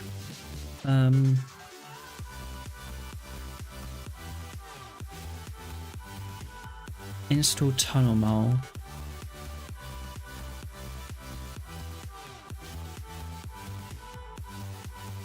Okay. I don't want that thing popping up into your tunnels, no. No, I don't. I don't want that anywhere near. Local tunnel is a popular suggestion.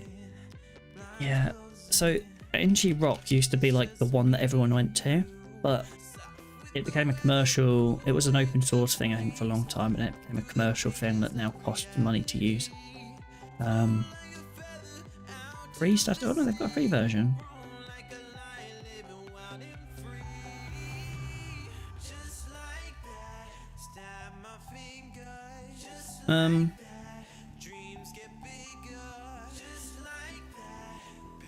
And it's $15 per month, active endpoint per month.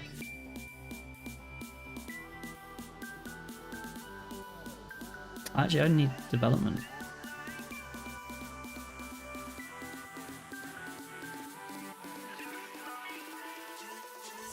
This looks better than it used to be. I think it used to be like a lot more on the paid tier.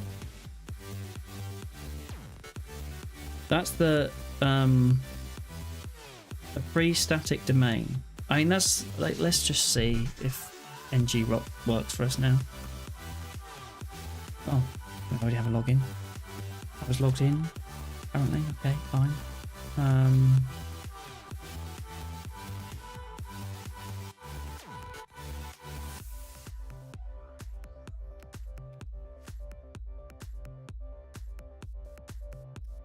Do I have NG Rock installed?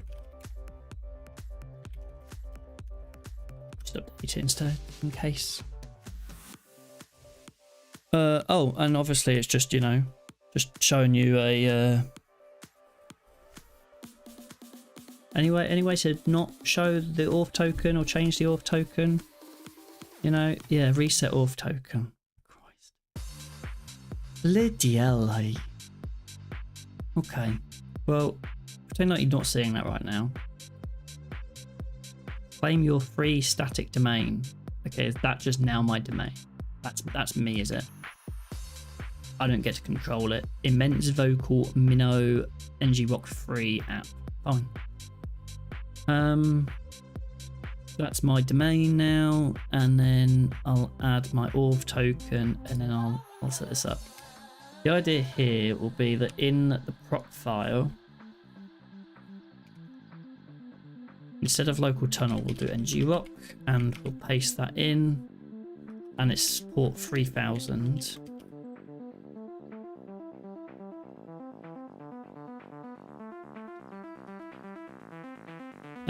And we'll comment that out. Okay. And then off screen, where I can reset my auth token,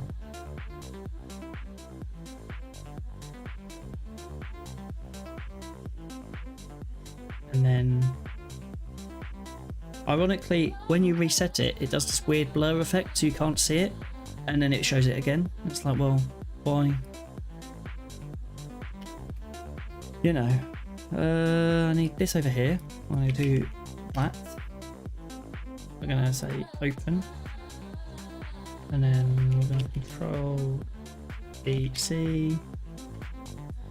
Okay.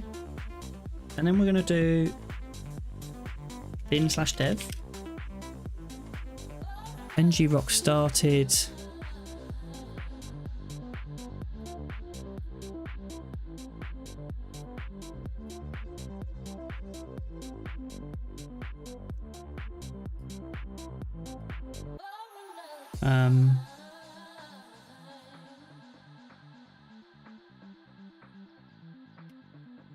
And then we have our immense vocal minnow. How do you say that word? I don't know. So we take that. That's going to be our kind of weird domain. We're then going to go hosts. No, it's like config/development or something. Something down. I think it's at the bottom of the file. Like here. Yeah, config.hosts.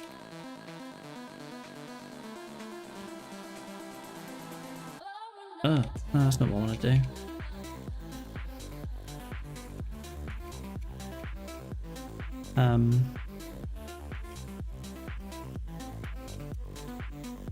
Do that.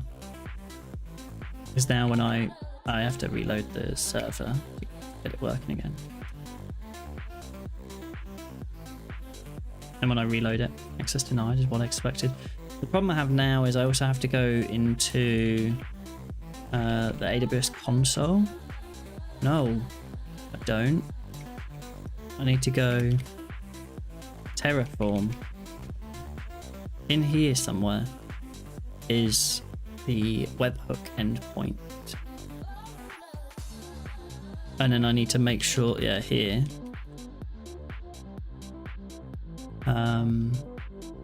Change to the slash.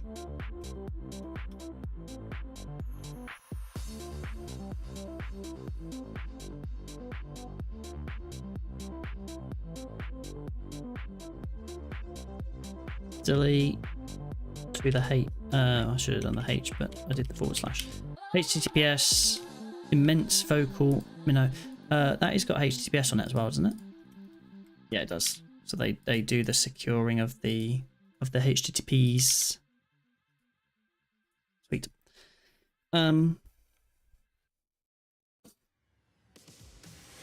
Just keep breathing. Just keep breathing now. Don't run away. And then I need to do, is it Terraform apply? Is it here? Or do I have to go into the Terraform directory? I need to go into the Terraform directory. It's been a little while since I did the Terraform stuff. And I have no idea if it's going to work. Probably have to log in.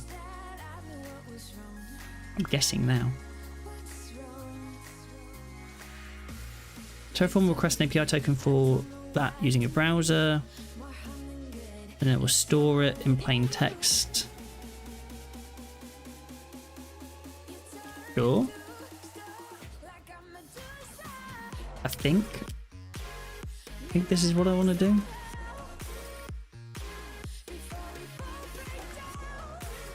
Ah, yes. Yeah, okay. Fine, it's because it expired. We'll generate a new one. Stop. What is it with these services showing me the bloody...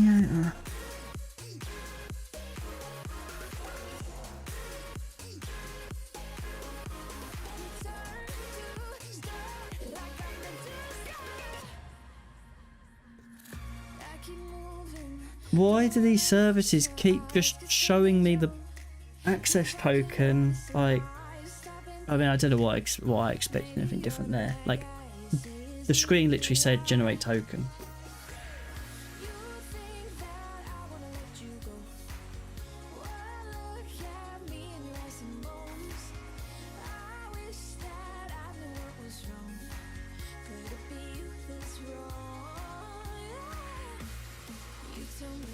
Right, now Terraform apply. Should have probably done plan, but it'll run plan first anyway. Terraform is really cool. It'll build out all of the infrastructure that we need in order to run the platform on the AWS side.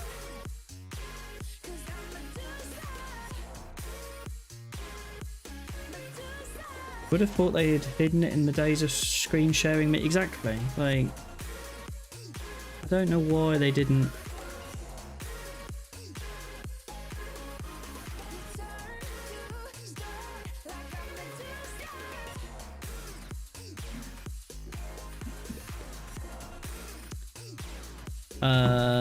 What's happening here? Yes, I would like to. It's a bit hard to read this. There's a lot going on, but I think it's basically saying, hey, yeah, the only thing that's changing is this resource, and we're forcing the replacement of the endpoint, and then the filter policy scope will also change, but that's going to known after the apply. Do we want those changes? Yes, we do. Yes, we do.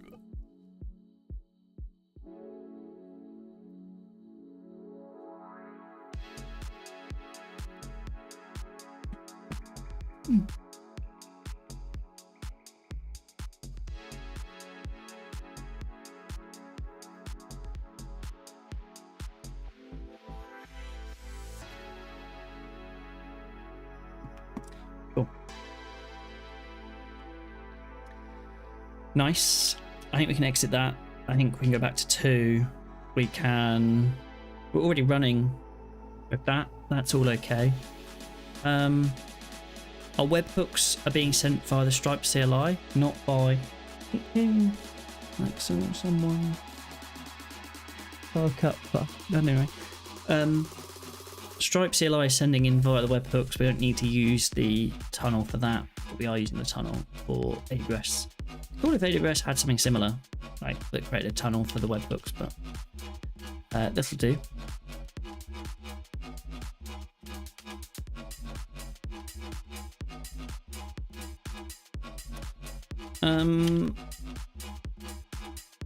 Yeah. What was it? We should test the flow end to end. That's what I was doing now. We go new meeting. Test. Create a meeting. We choose a file. We upload our Hello Cutie Pie. We create a recording. We pay for our recording. Maybe it's too short. Yeah. It's got to be at least 30p. And Hello Cutie Pie is a very short meeting. Fine, that's solvable. We can solve that problem easily in here. I guess it's 30, right? I need to like a math min. Ruby min. Yeah, just do to an array. And then do that, and then do 30, and then do dot min. Whichever's. Or actually, I want the maximum of the two.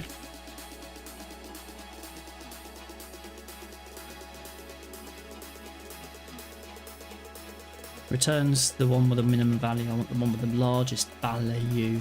We'll refresh. Continue. It should be 30p for 4 seconds. 40, 40, 40, 40, 40, 40, 40, 40, 40, 44, 44, EE 44, 2. We're about to have some ads in about 20 seconds. I'm just running ads to make sure there are no pre-rolls for people when they join. So thank you for bearing with that. That will be happening shortly. I'm actually going to use the time to go grab a drink, so I'll be gone for a moment as well. You won't miss anything. I'll see you in a few moments.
Take my hand, hold it tight. Promise that you'll never let me go, even when we fight. Wrap my arm around you, girl. I promise I won't ever let you go. I'm back. I'm back. Let's see.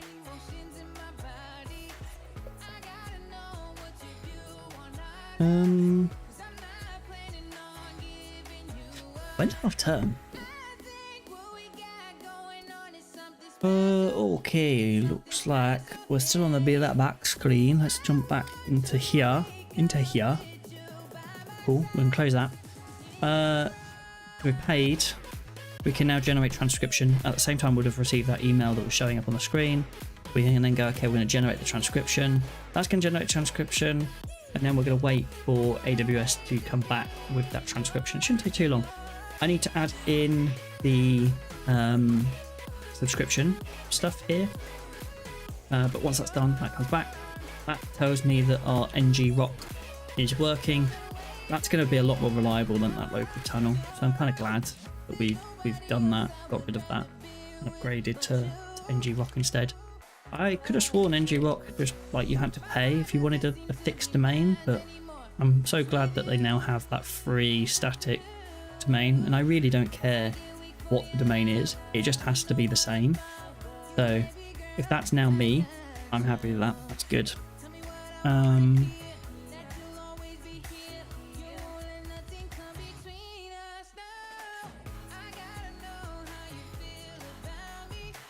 And then we have the ability to go in here and click generate minutes.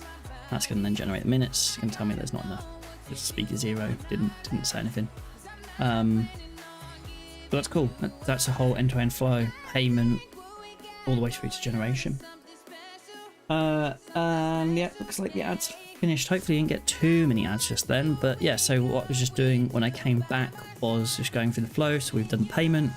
That then takes us into the transcription. You can generate the transcription and then generate the minutes as well. That end-to-end flow. There's a couple of points that I probably want to consider in the flow, and that is going to be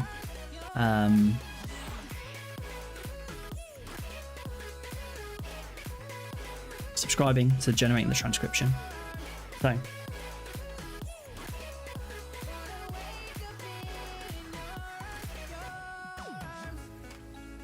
sorry, I'm just going to delete that.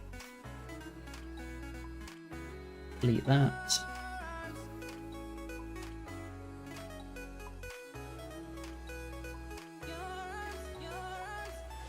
This generate transcription. I think I need to. Well, actually, before I even start, we've done a lot. Before I start on a whole new package of work, let's see what we've got in our Git status. What's our project status looking like? Actually, not too bad. We've got a couple of things. We've got this new little paid boolean on recordings. That's useful. We've got our subscriptions to our webhooks for the checkout session completing and the async payment success completing. That's good. We have our checkout fulfillment processor, which is just going to mark the recording as paid once that checkout fulfillment has been completed. Our orders controller is bare bones, basic, simple right now. I would typically want to move this into a class. It's still debatable whether I probably should do that. I think for now, like, this is so bare bones that that's okay as it is. As soon as I add more complexity to here, we'll refactor and extract it out. I moved the local tunnel to ng-rock. That's kind of a separate thing. So perhaps I consider that separately. The schema is in there. The route also needed adding. That's part of the ng-rock stuff. We'll do those as two separate commits. And same with that. And then the show now has the button to generate pay. And so that's those. If I just do git, we've got 3 things that aren't staged. That's all to do with moving over to ng-rock instead of local tunnel. And then we've got the 7 files that are staged, which are all to do with adding the payment gateway. We'll then do cc to commit. We'll do add feature, introduce new features. It really should be add. I don't know why it's introduce. We add payment, add Stripe, checkout, flow to generate transcription.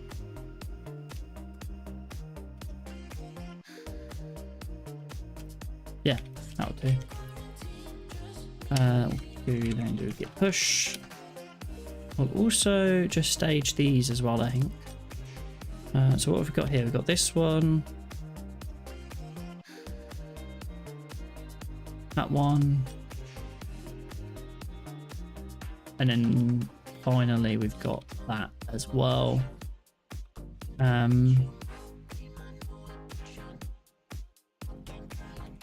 CC, and then we'll in here, what we'll do is we will just do oh, actually one of the things I would like to do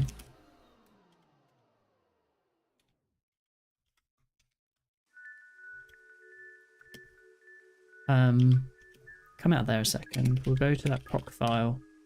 I'm just going to take local tunnel out. There's no need to keep it. No, don't put it back. Keep it out. Keep it out. What's going on? Yeah, that will do. And then what we'll do is we'll just go to our git again and release stage that. And then CC. And then we'll do, what do we do here? Do we refactor? Do we move? Configuration? Yeah, probably. Move to use ng-rock as local tunnel for development.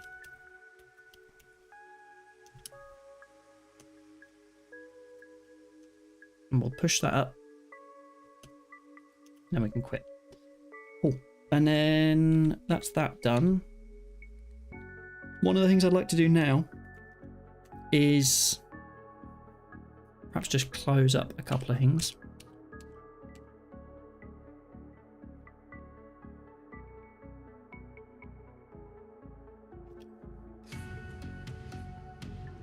So what we want to do now is when I click generate transcription, at the moment it takes you to a page that says we're waiting, right? Take some time. It's going to depend on the duration of the meeting. It's going to depend on the load on AWS and all sorts of factors and different situations.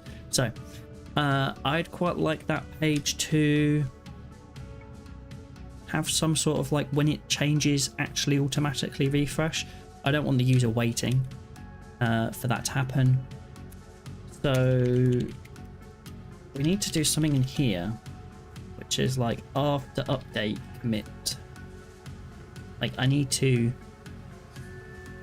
reload the page or do something.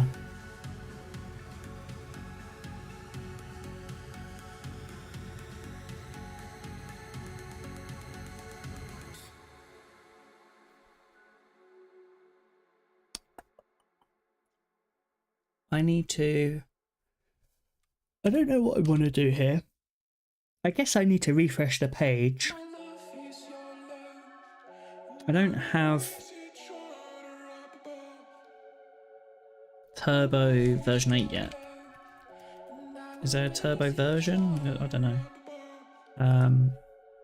Hotwired.dev.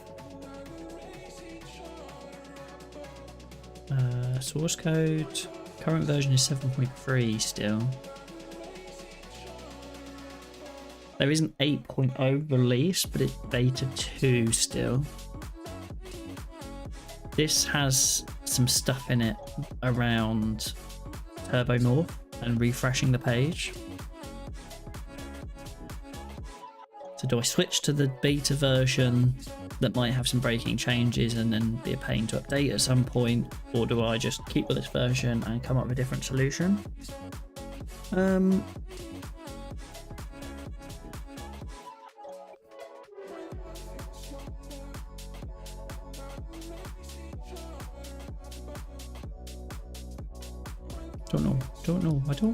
I don't know, you know.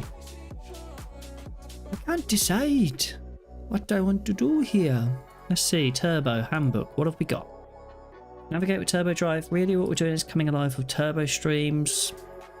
Out the box we have these options. We can create custom options as well.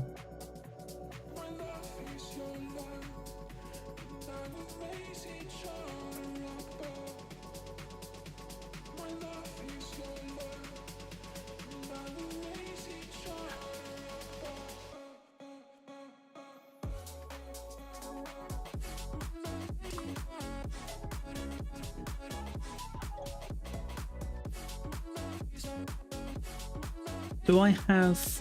How does the view look, right? Like transcription, show. What have we got going on here? We've got content tag with div. We've got the form. It really is the form that's changing. Nothing else. The tokens also change. But there is a dumb idea there with transcription on it.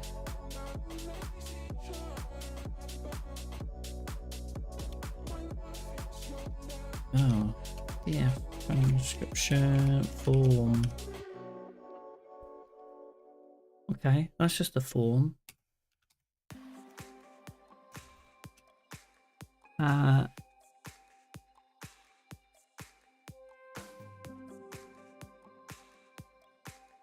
So I could re-render this block. That block used to be a partial. The partial changed. Oh no, the partial's still there. We just decided to stop using it. I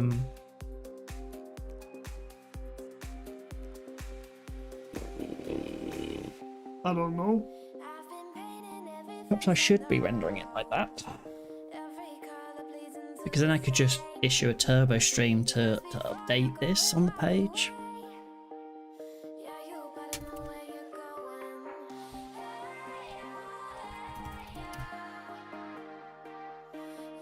Change Brad J and just change it to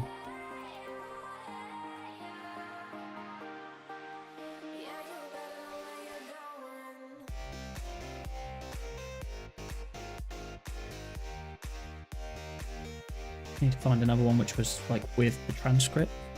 Edit transcription. That's in there.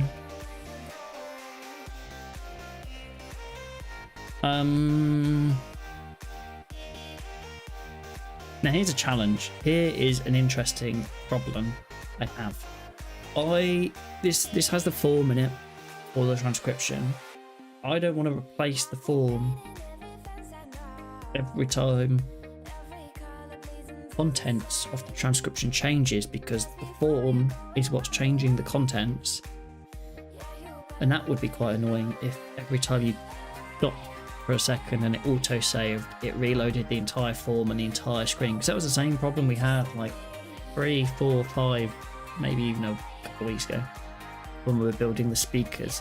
We were auto-saving, the speakers were changing, the speakers were configuring the editor would reload and re-render and it would be blocking it out. That was a pain. So that is not a good approach. So but I do need it to re-render when the data gets added. So it's very specific when I want the stream to be sending information.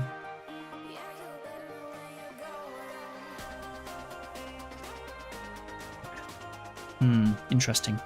Let's just take a quick look as well at like minutes show, turbo stream, DOM ID at minutes. So I kind of need to do something similar here as well, which is like turbo stream from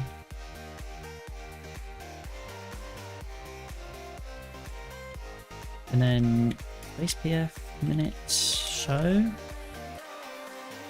DOM ID. Okay, fine. Delete surrounding my DOM ID. And I could do the transcription. And then it was like a symbol.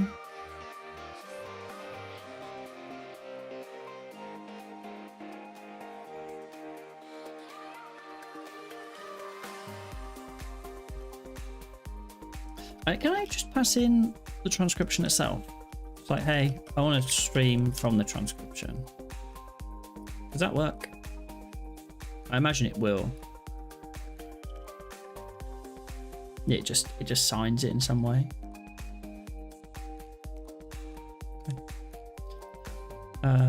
Rails, turbo rails. I'm gonna go in here. We're gonna search for turbo stream from, because I want to check how that works. Takes in streamables. Streamables. Room. Channel. Bit weird. Used in the view to create a subscription to a stream identified by streamables running over the stream's channel. The stream name is being generated as safe to embed in the HTML sent to the user without fear of tampering, as is signed by the stream verifier. You can... Okay, fine. I didn't need to do the DOM ID last time. Why did I do the DOM ID? I could have just passed in the thing and then the symbol. Perhaps knowing that now, we can tidy that up. So if we go back to minutes, I think that means that like this broadcast update 2 is like that.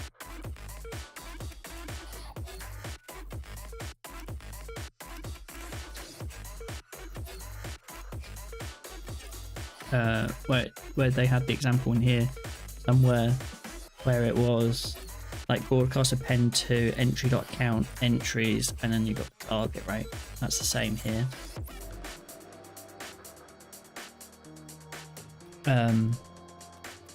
PF, and then like the minutes show also doesn't need the DOM ID down here.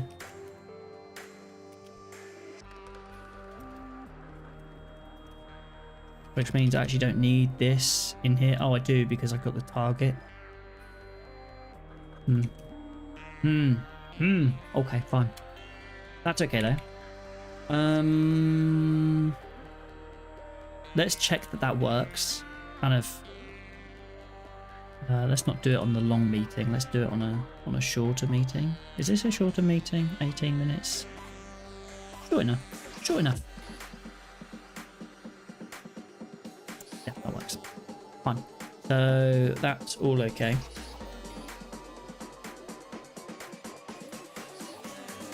And now if we go back to all meetings and then go back to like meet with speakers, we'll go in here and we will transcription show. So we're just streaming from the transcription.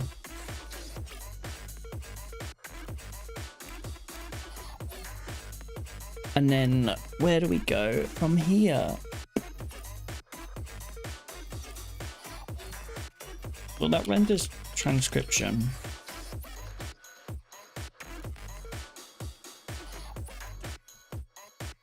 So DOM ID transcription.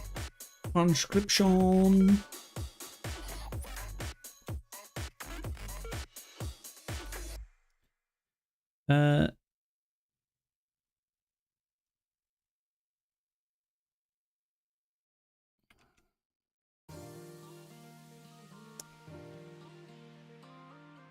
so on that stream, what do we want to stream is the question.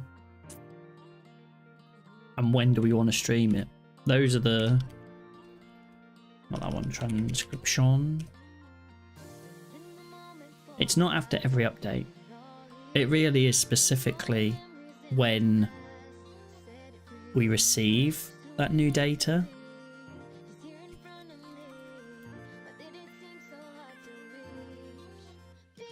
Ironically, we kind of have two ways of handling webhooks now, which is kind of confusing. We've got like this transcriptions webhook controller, and then we've got the Stripe webhooks.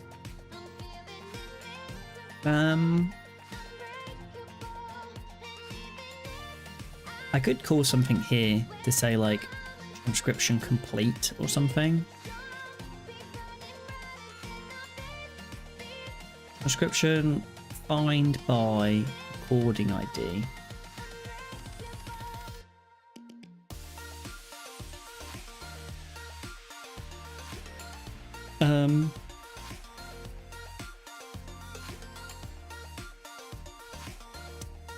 Control E, let's just... Oh, I always forget. I need to... Once I've cleared this out, I need to write to it. We're going to save that into a buffer, and then we're going to into our harpoon, and then we're going to go to... Not do that. I always miss space, and then... transcription. What I'm thinking about in here is potentially this idea of having like a self dot update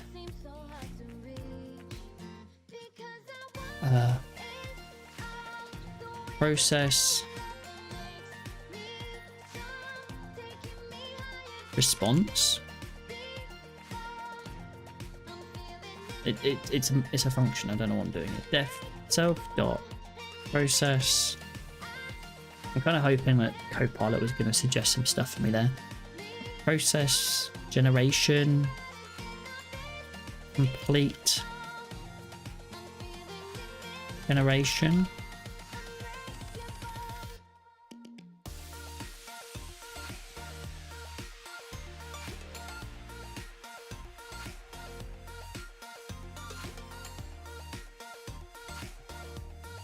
No, that's not what I want to do.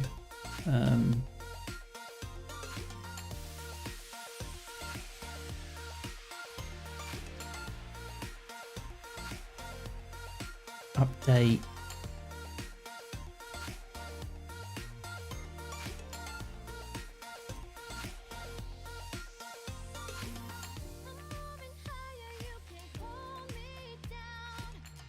I mean, what I really need to do in here is call like after update. I mean, really, I guess I could just do transcription equals that. We'll find it, right? And then in here we can do transcription update, and we can also do broadcast. What am I broadcasting?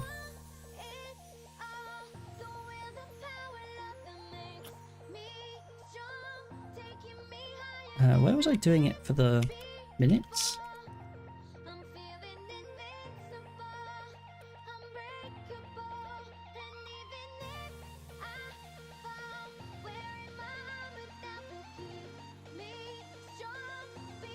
It's broadcast update 2. Okay.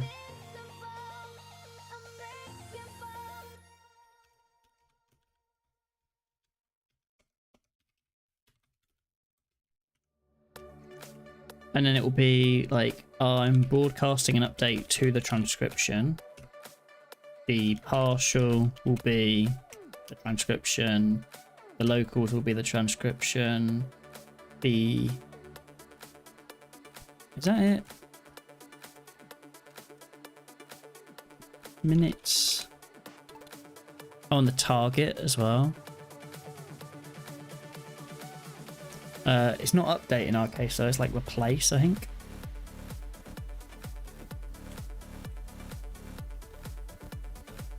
Not a target.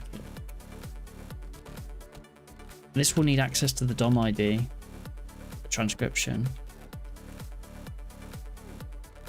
I don't think it's going to have access to DOM ID. It needs the action view record identifier. Include action view record identifier. Yep.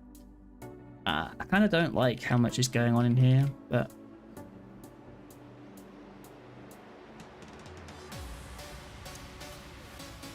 I have to tidy it up at some point. It's actually quite sunny today. I've got lines on my screen from where the... Just fix that for a second.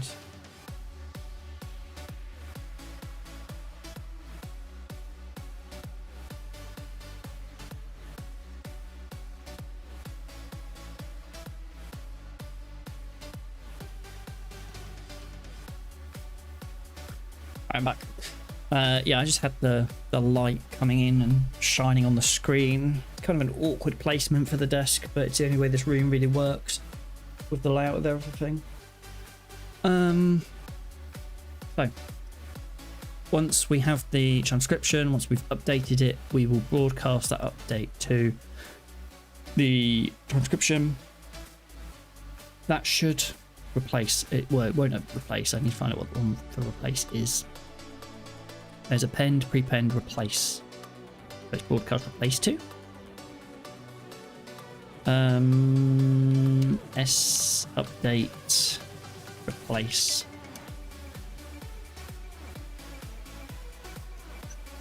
Broadcast replace to. And then what do I want to do here? I guess that's it. If I go back here and then find a meeting like hello, that's the 33-minute one. My meeting. Let's try Qt Py. Choose a file for Qt Py. Create the recording. We'll pay.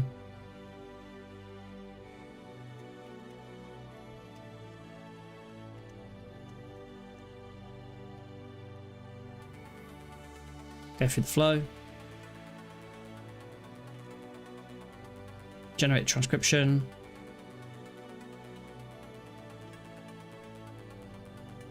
Should automatically reload the page here.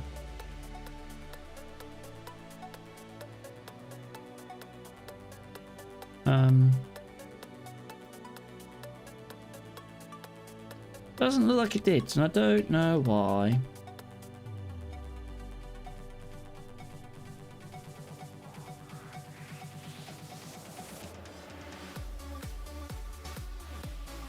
Perhaps it did everything, but perhaps it was configured in the wrong way. Oh, it's not even.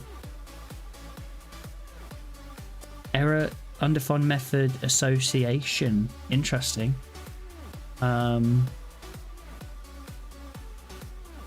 For nil class.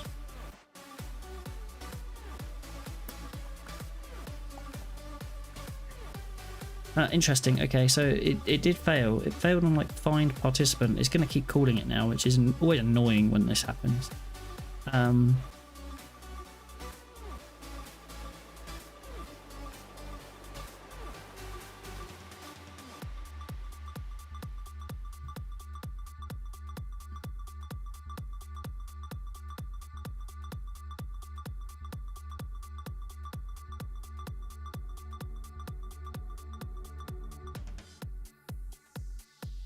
This should all be the defaults though, right? Like where is broadcast replace?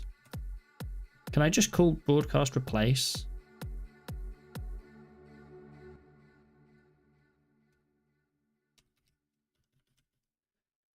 Deletes the end of the line.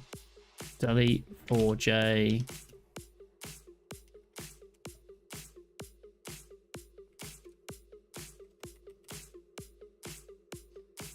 Still looks like the action view template is probably the problem here, but I don't know why, because we've got the transcription, right? It seems to be failing on like find speaker. I guess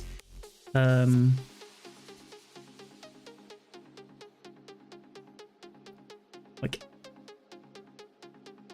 this is after the update, perhaps.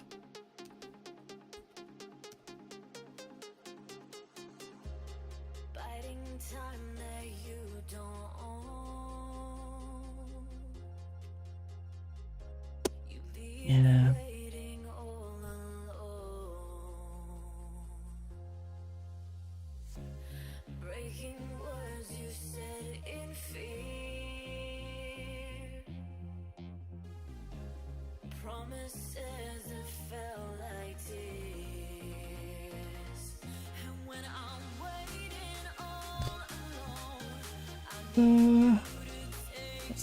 Let's see.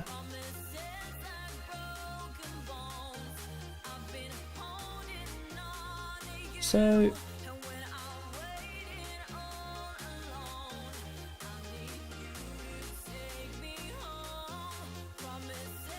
I delete the recording, yeah, it takes me back here, and then I have to upload this again. I have to pay again. I have to pay again. I'm gonna very quickly need a way to not pay.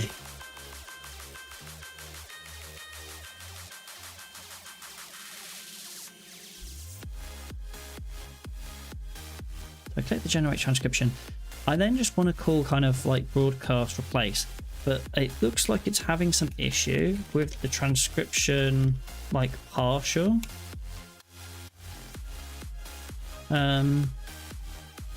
But I don't really know why.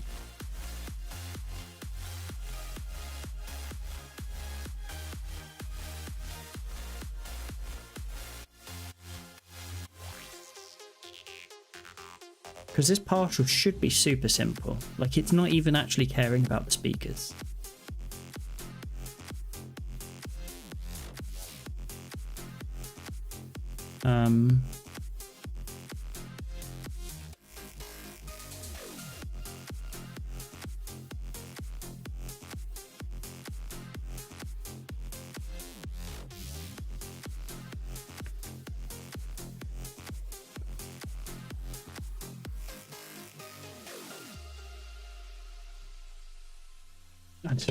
Transcription. No, I didn't. What am I thinking? Rails? Turbo. Rails update. Perform action after. Like, that's going to be the.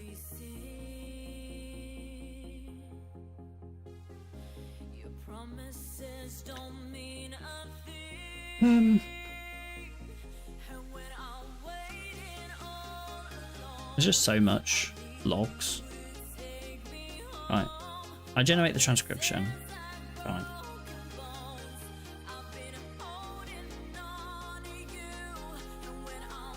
And I'll wait for this.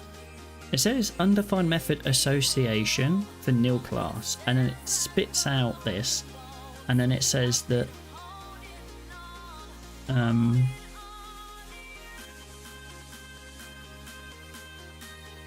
is it because we're trying to get the token count? Let's see. So we try to get the token count. I guess.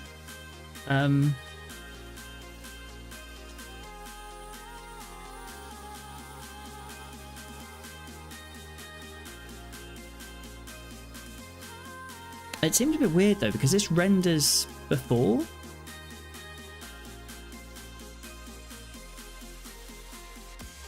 This is rendering. So why does this not render?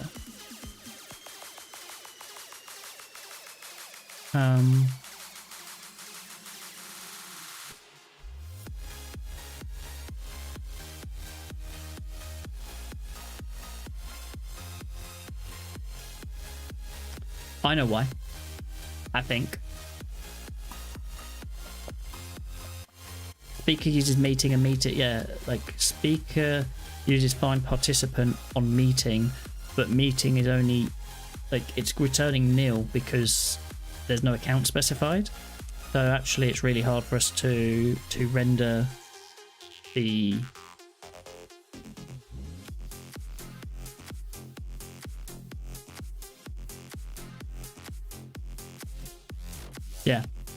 because of that. It the first pass actually does update the meeting, so as soon as I refresh after it, the transcript's been updated, but the ting, the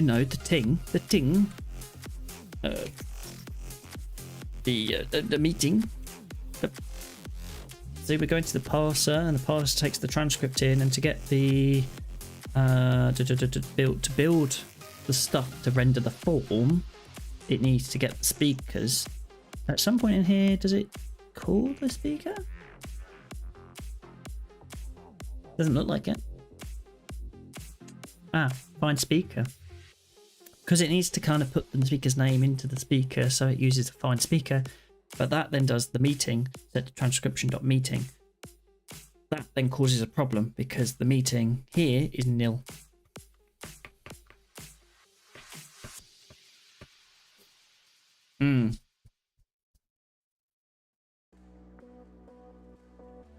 Because the current account isn't set because we're coming in for a webhook.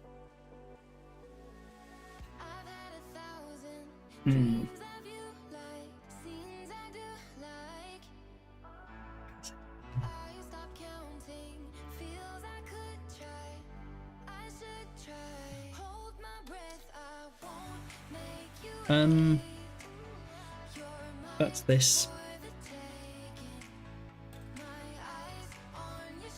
The default scope where account is current account.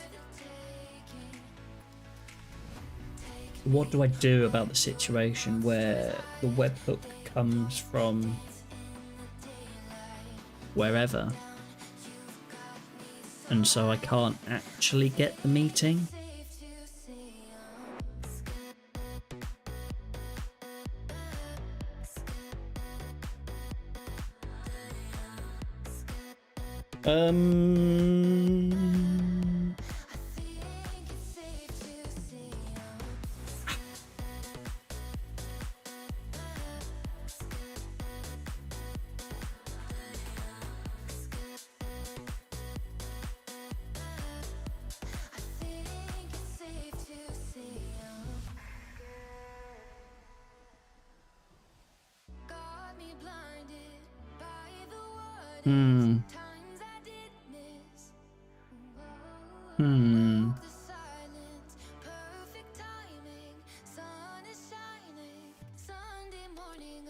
Perhaps we'll ask our friend ChatGPT. I don't really know what I want to do here. Like,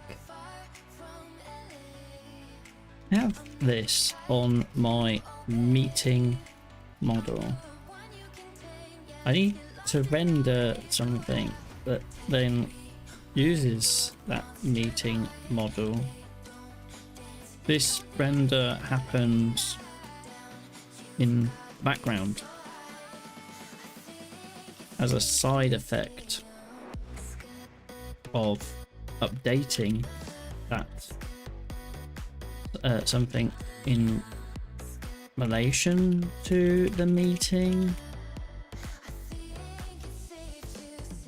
The update happens from a webhook or so not really under the context of a current account. Yes. Do I need to like work around the default? I could set, but I don't have the data to be able to set the current account in the webhook.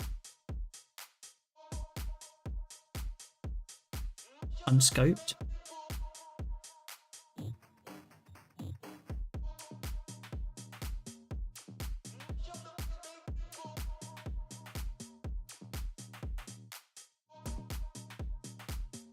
Feels weird though to have to unscope the meeting.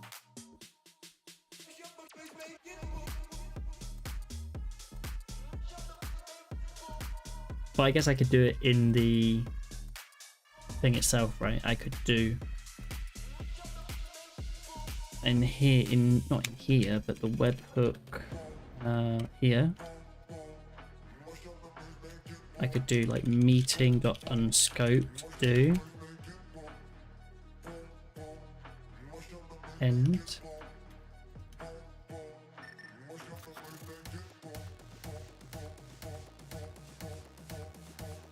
No, not that.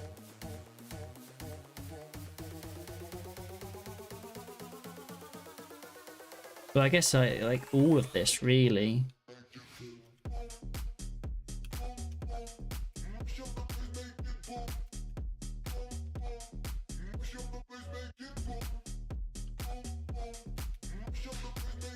Is unscoped, right? And then if I go back to, yeah. So delete the recording. Choose the file. Hello Cutie Pie. To create the recording, we pay. We pay the goddamn fee, dude. 4242. 4242. And we pay, and then we close that, and we don't need that open. We can close that. Click to generate the transcription. We wait. Has it worked? We don't know.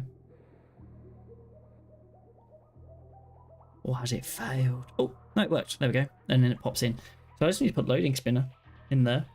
You don't need to refresh the page. It will automatically reload once 30p, 4 seconds of recording. It's the minimum charge on Stripe, okay? Yeah, I don't see anyone uploading a 4-second recording. They just really want to transcribe Hello Cutie Pie. Yeah. I probably need a better recording. Better test audio. Something that's a bit longer. I mean, it could realistically, I could go up to 15 seconds because that's what we found that AWS transcribe increment builds in. So I'm paying for 15 seconds either way.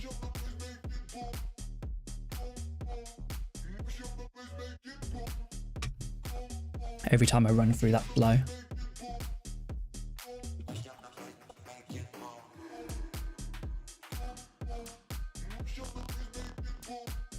I'm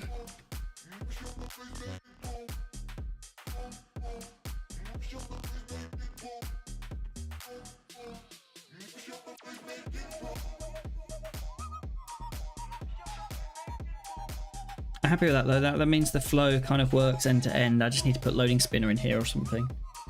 When it's generating those minutes. When it's generating the transcript.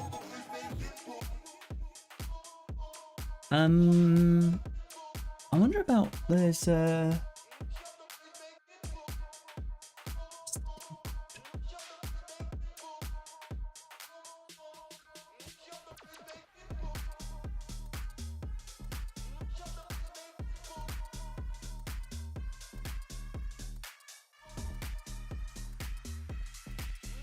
what is the thing called?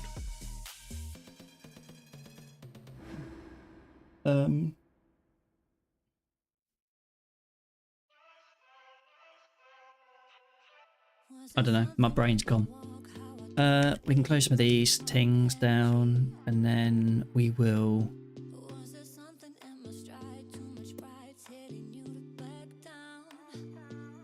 What are we going to do?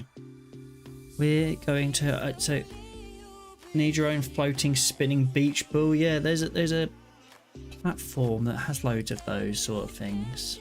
Like a little animation type thing. I just can't remember what it's called. Web animation. What's that tool that you can use to make them? Adobe has a thing. Lottie files. It was literally, I just wasn't looking at the screen. It was clearly autocomplete was just saying, hey, it's Lottie files that you're looking for. Um, loading.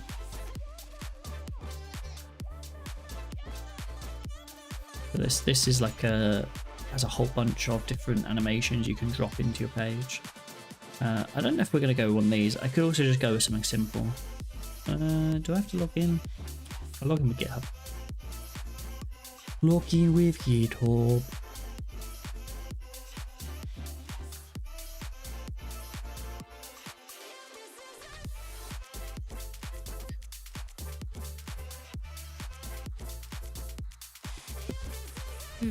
I hate these. What is your role? Other. I don't even.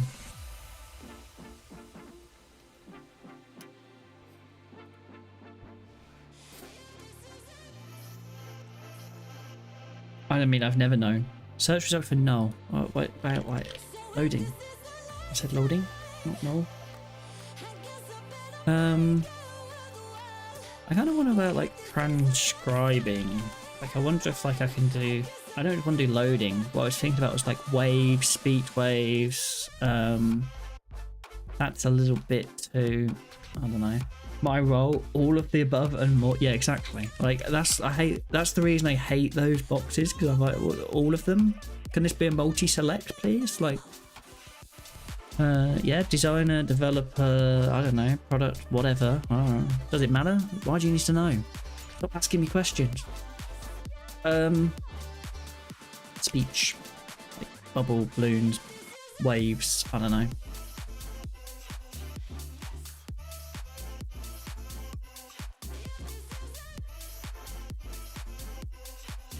That's interesting. Something simple.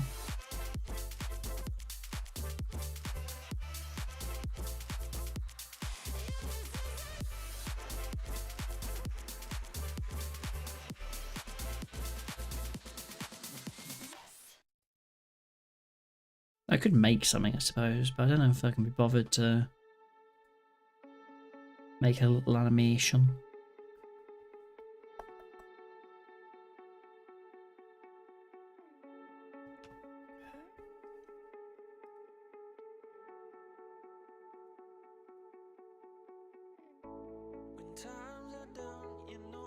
I just don't feel like any of these are going to go.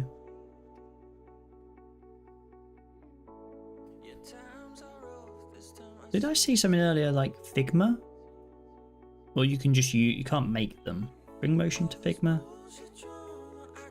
Convert your designs or prototypes into production-ready Lottie animations with the Figma to Lottie feature. Use the Lottie files for Figma dev mode to get embed codes and link assets. Does this work? Oh, yeah. Loud. Stop. Sorry.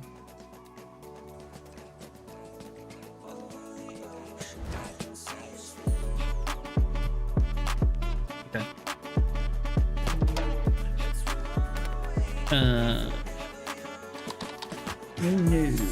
40 files for Figma. The one you hovered over at the beginning was simple, like the line audio wave. Yeah, I think so. Like, I was kind of going for that. I wondered if I needed to add a bit more to it.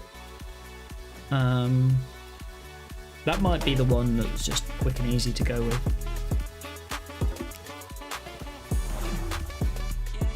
Apply an animated preset on a single frame.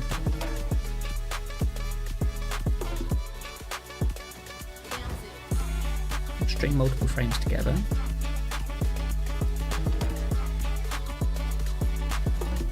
Oh, and then it works out where the elements go. Or something with muster minutes being animated in some way. You're asking way too much there. I mean, we could probably give it a go.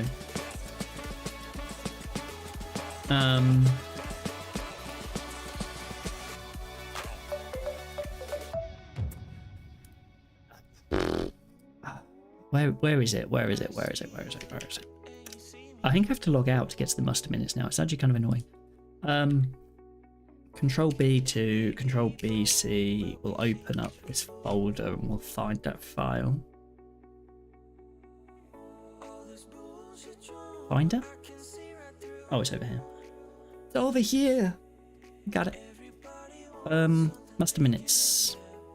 We don't need fixtures. We need app, assets, images, character.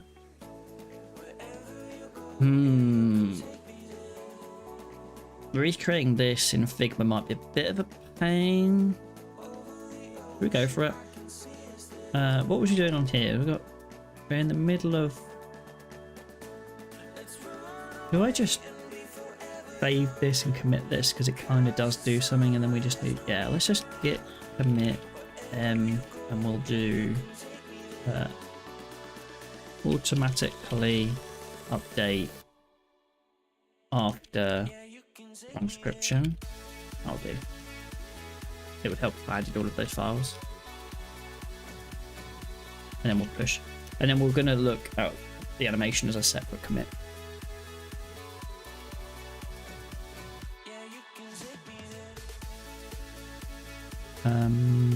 Enclosed doc emotes. Well, do we have a master minutes bar? We do. Let's do a new page though. And then let's just grab character. Stick that in here. I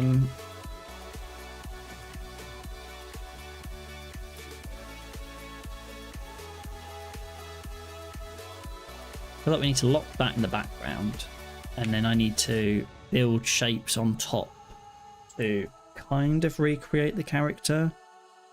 In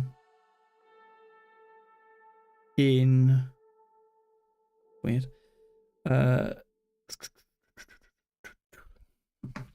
In Figma as vector shapes. That's kind of the idea, at least.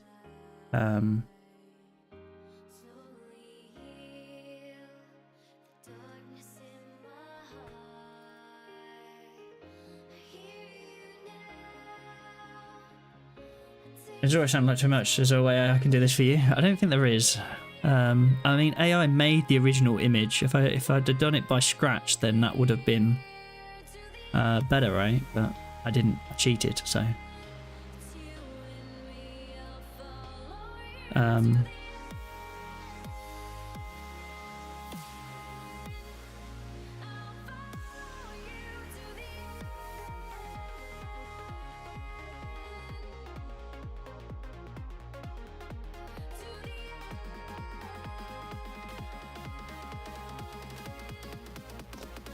That's like its face, and then I'll do a stroke on the inside of 40. That's gonna be way too much. 10. Let's just do a transparent. Can I remove the I do want some fill, but perhaps let's just do red and then do like 10% so I can kind of see where the red starts. 50%. And then I can...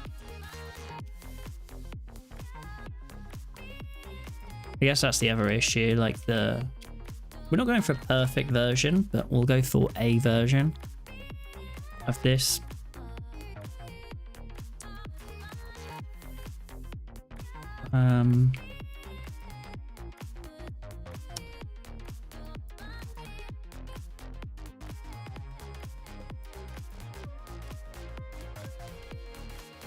And then how should we do the background part as well? Like if I just copy that rectangle.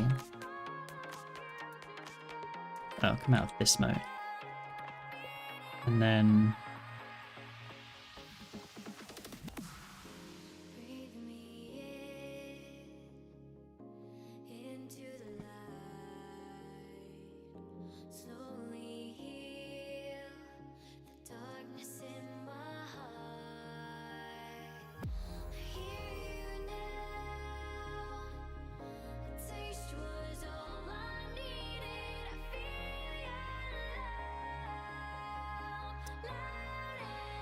that wouldn't be seen, right? That's like the background part. Like if this didn't have the if this was like white color and it was 100%, you'd see that. I get the overall shape in there. I don't know how much appetite I've got for this. This is definitely feeling like too much already. I'm like,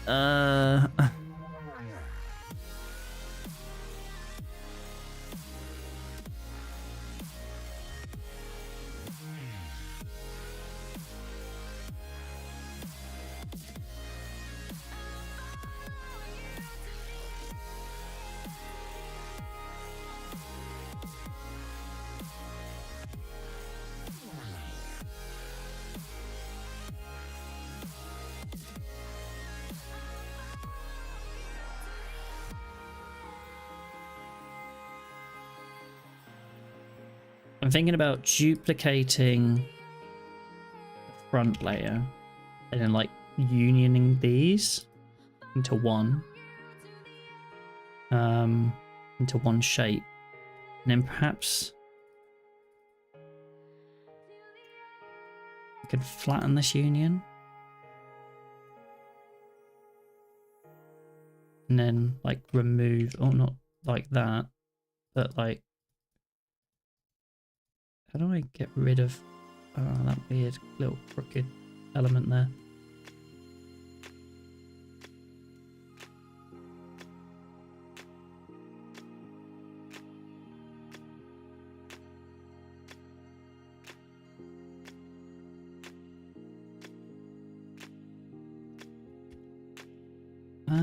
Is there a way of just deleting without like just like connect to the next bit? I just want to remove this point and have the 2 points merge.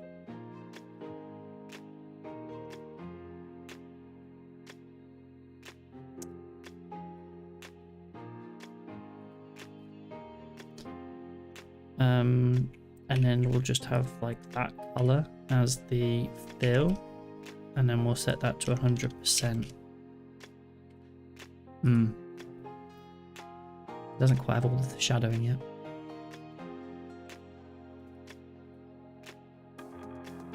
Also, the bottom probably needs to feel more rounded earlier, perhaps.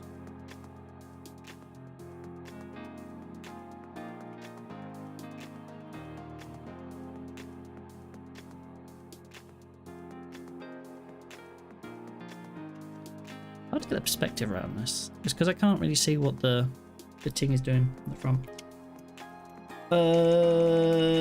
Yeah, I don't know how much appetite I've got for rebuilding that entire thing.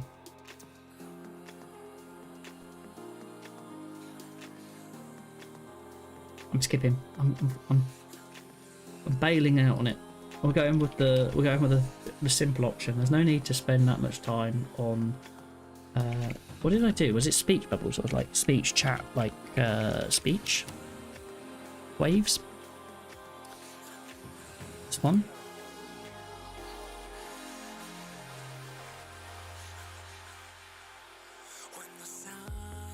Embed HTML. Can I just how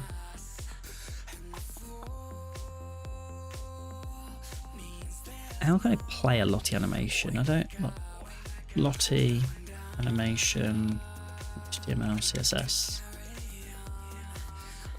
Animating with Lottie.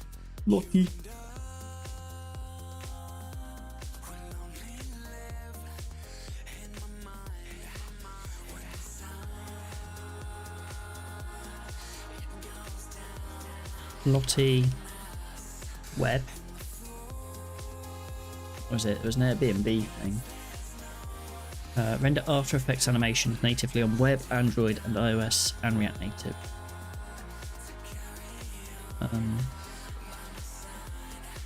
Option 1, option 2.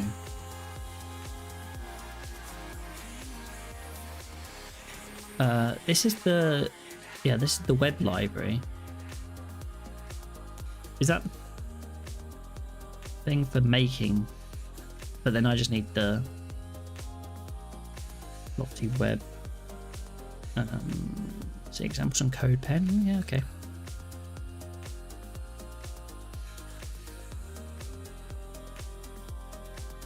So you just have a div, an ID, and then it's got the. You pass in the URL for the JSON file.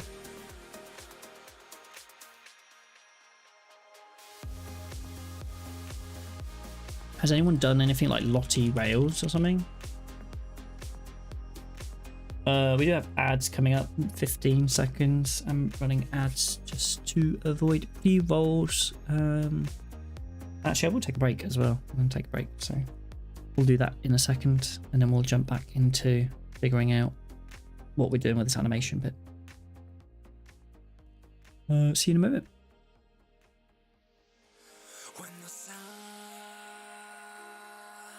it goes down on us, and the fall means there's no way back up to undone, to carry on by my side, you and I.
Let's see what's going to be next.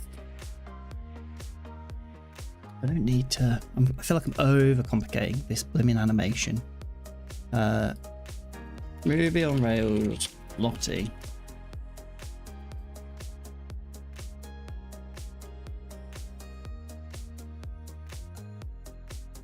Because the other part here is I'm like, well, where am I putting this file?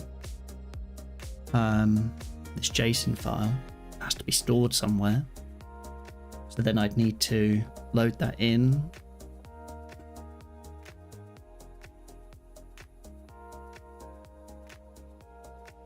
So I'd have to end up downloading this like JSON file. And really this is simple, like this.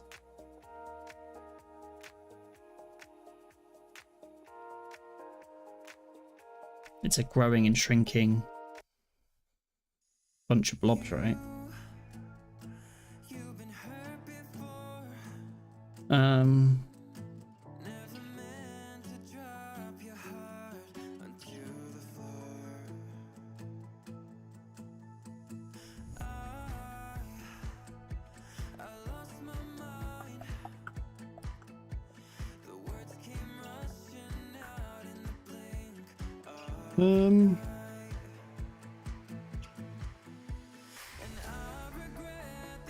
Let's see. Perhaps I could use this, but then just animate the face.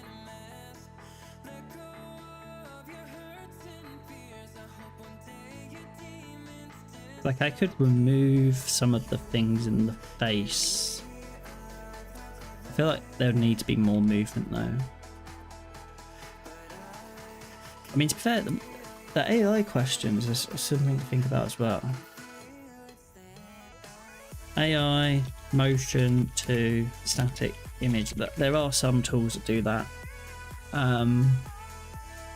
Let's have a look, see how good they are. Magic animate. Is this a free thing? Like, I don't know how this works.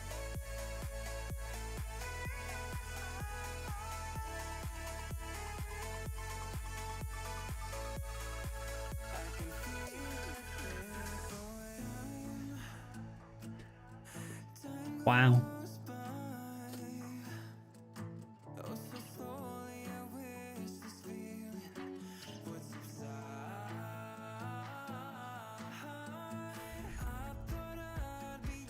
Okay, is there a tool that means I can just upload my static? Okay, there is, apparently. Don't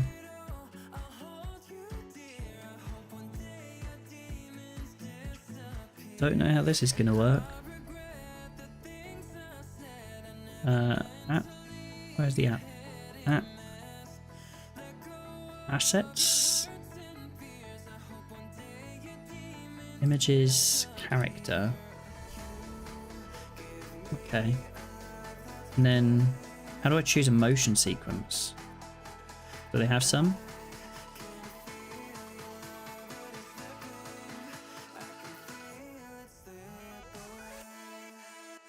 Okay, can I just change this?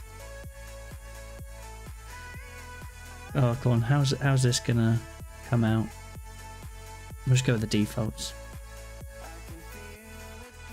Duplicate the space to skip. What? There's a long queue of requests pending. Duplicate the space to... how do I, like, skip the queue? I don't mind waiting the queue. Oh, it's got 338 seconds. A few minutes. 5 minutes. I'm very curious to see what happens here. Like, how it turns this into... I don't know. There's arms and legs and a face. So maybe it will do something, but I don't know. I don't know. Anyway, we'll kind of leave that off to the side in the foreground. See what it does. Let's see. Okay, fine. Let's I don't need to worry too much about the image right now. The bit, like, my goal is to get something deployed. The one blocker that I've got left on deployment before we can start progressing on doing that isn't the loading state. It really is this token issue. And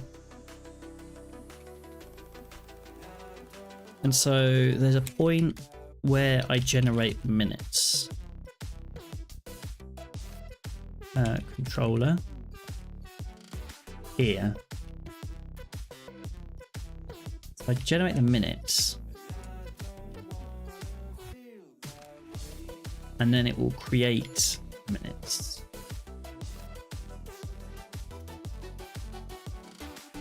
But not that.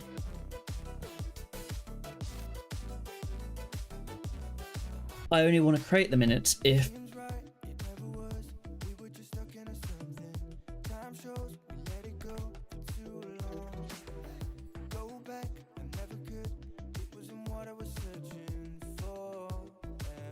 I guess it's a validation, right?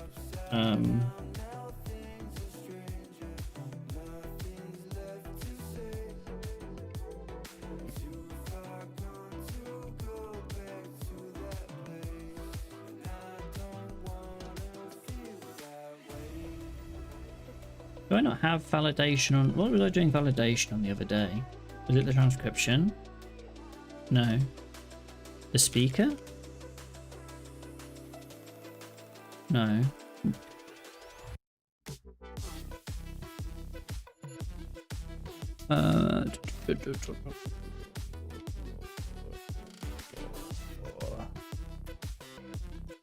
Oh, something. Oh yeah, the agenda items.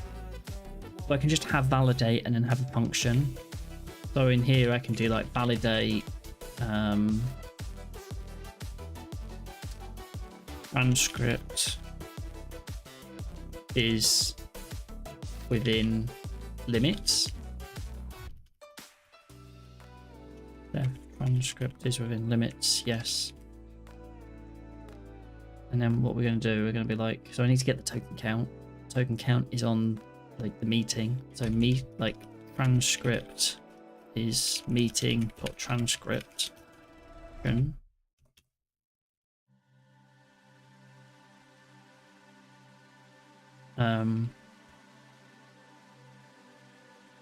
Duration is the meeting.recording.duration.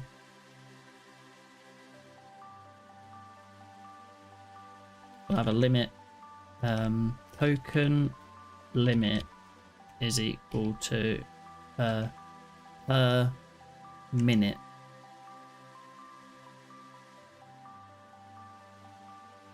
$300 tokens per minute, I think we kind of said was a, like, obviously the cutie pies, whatever, but Gumroad meeting transcription is 19 minutes, and it has 5,697. Let's say it's 18 minutes. 316.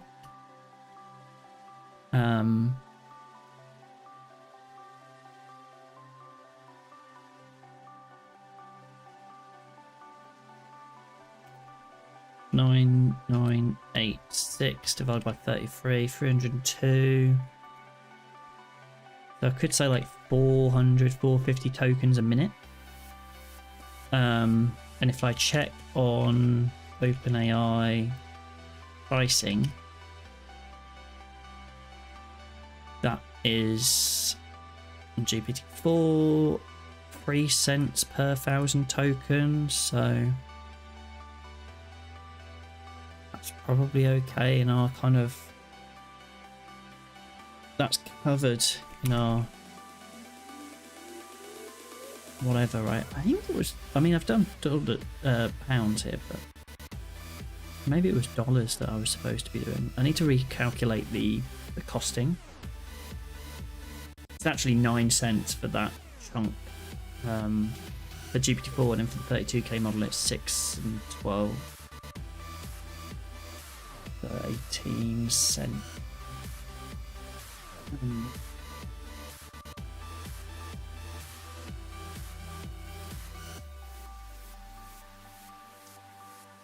Let's just do like 400 then.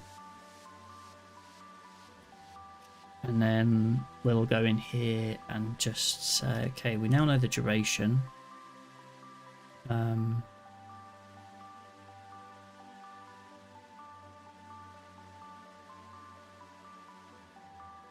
Limitation. Token limit is equal to that divided by 60, because the duration is the seconds, so that turns it into minutes. And then if the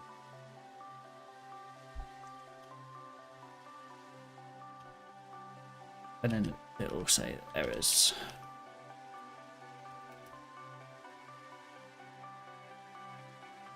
The token count is more than the token limit. The transcript's too long. And I guess what I could do here is, if I go to hello, actually, do I not have?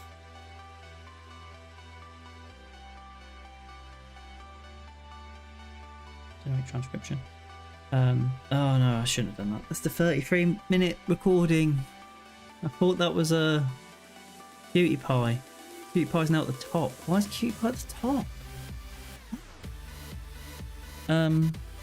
Edit transcription. Token count is 10. It's 4 seconds. So we get 400 divided by 60 gets us 6 tokens per second. And we've got a length of 4, so we've got 26 tokens. So I'm going to do hello, hello, hello.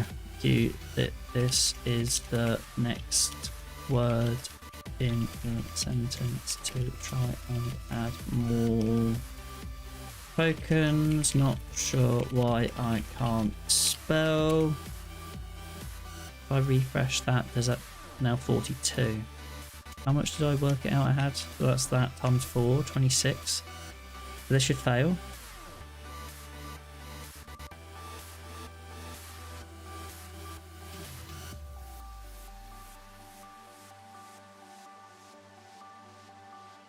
Because it tried to create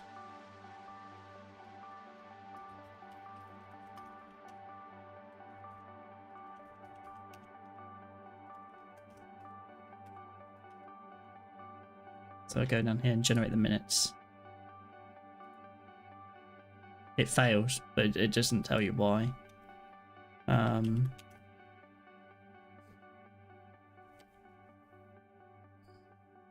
So it fails because it's too long. If I then get rid of these, brings it back. If I refresh, generate, it generates it.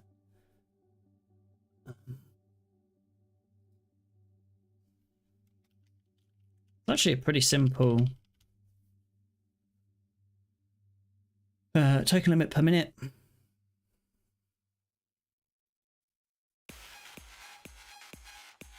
The other thing that I want to do is prevent you from doing lots of them.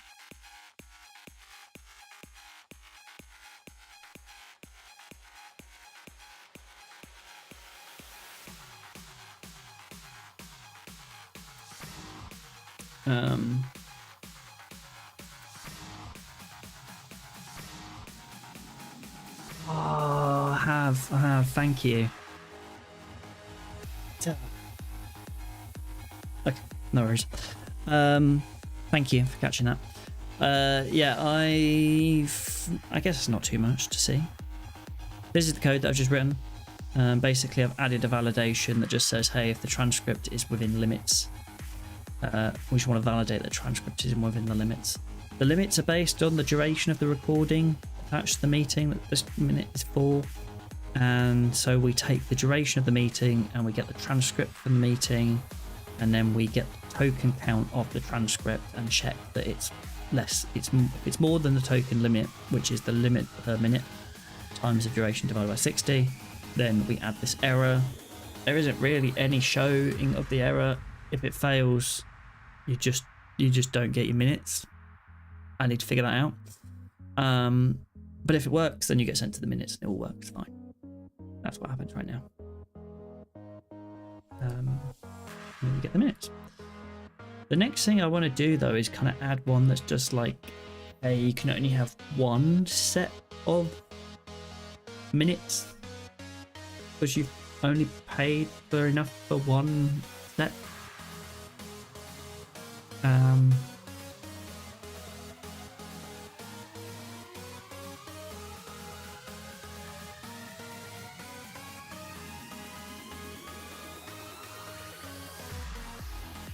Which kind of opens up this, like, can you pay for more generations of the minutes? Which then complicates the order process a bit more.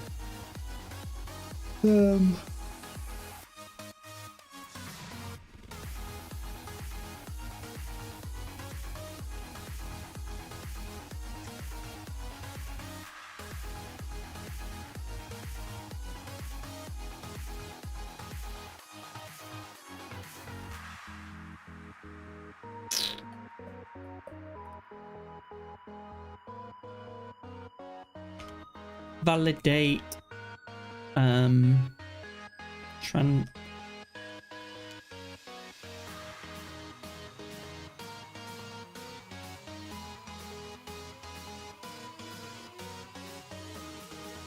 as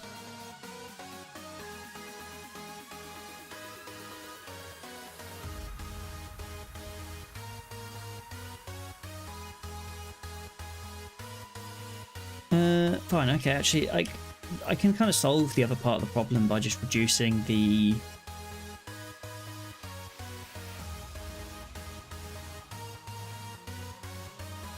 I prevent you from actually being able to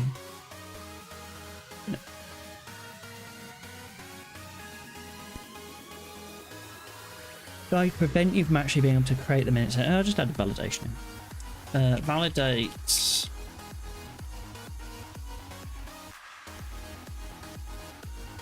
only minutes.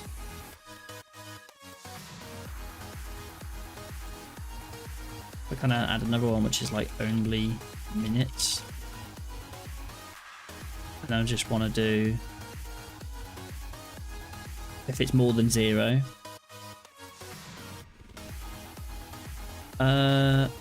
This validate should only be on create though.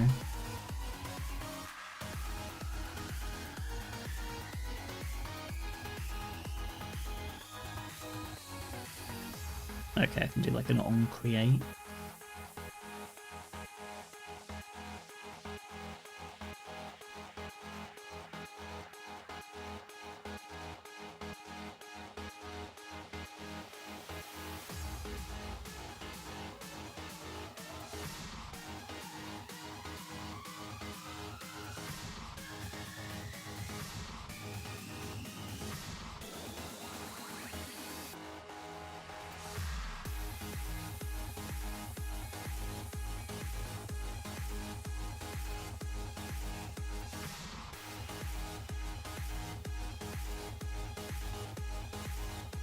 like once you've created it, I don't really care about those validations anymore.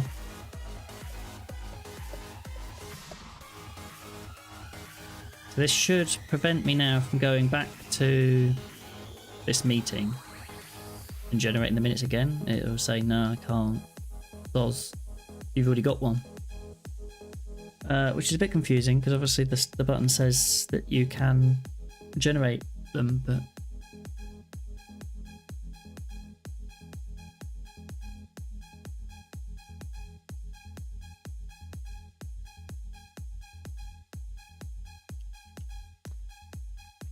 where does that leave us? We've got one file which adds some validations.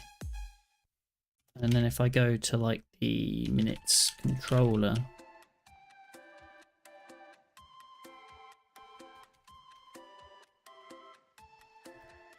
add the exclamation mark there, it will just fail when I try to generate them. So if I go in here and generate the minutes, it just goes, nah, you ain't generating no minutes. If I go in here, add new meeting, test, create, choose a file, last minute app, spec fixtures, files, hello QT create the recording, pay. 42, 42, 42, 42, 42, 42, 42.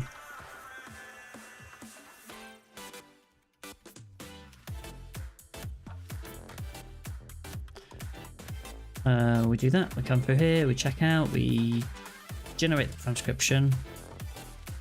In a few seconds, transcription automatically comes back and should load. And then, interesting problem here. I have to refresh to get the generate minutes. Okay, I'll go back fine. Then I can generate the minutes. And then you get the minutes. In this case, it's just telling me that you actually probably need to send a bit more information. Not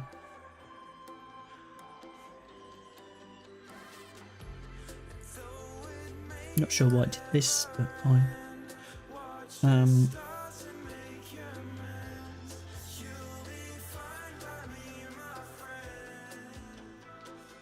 Yeah. End-to-end flow.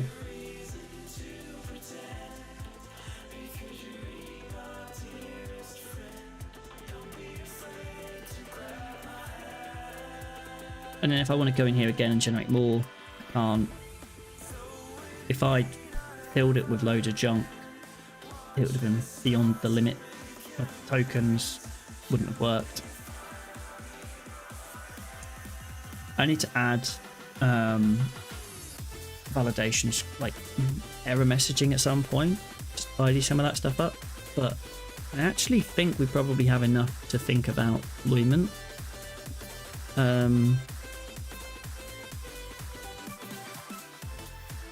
Yeah, I don't think there's much else really. Like, I need to probably tidy some things up. Let's just do that. Application. I just noticed that in the header we still kind of have this like £28 credit, which just doesn't even make sense anymore in our use case, so we can get rid of that. I also don't like this, like this bit padding here.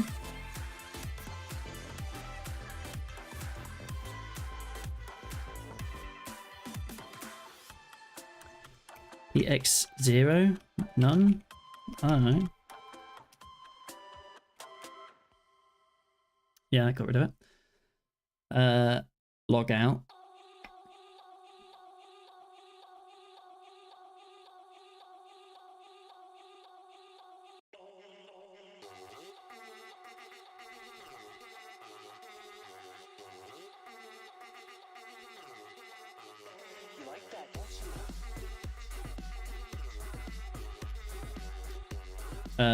I guess the validation. Ensure minutes are within limits. I don't know.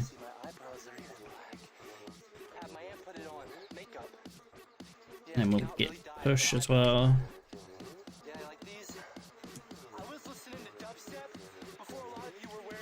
And then I guess we need to think a little bit about the deployment concerns, constraints, whatever. So I'm still using a random person's image here. That's fine. I just want to get it up. Some of those things are tiny. Just because I've got it deployed doesn't necessarily mean it's going to get used. So it just means I've got an actual bit of a flow which I can see and actually use myself in production rather than myself using it locally.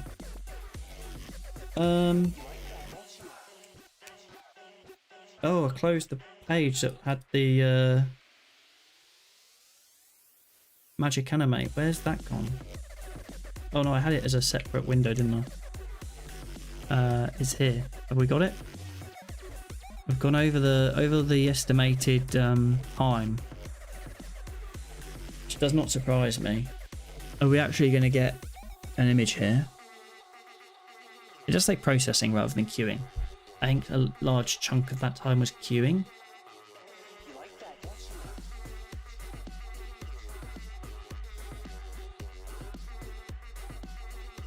I'm very, very curious as to what this decides to come out with. Temporally consistent human image animation using the fusion model. I mean, this isn't a human, so it's gonna. It might struggle. It might struggle. Guess we'll see.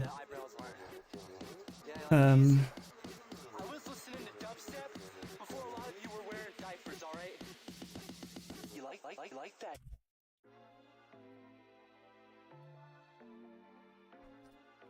Fine, and so we've got that, and then we're going to.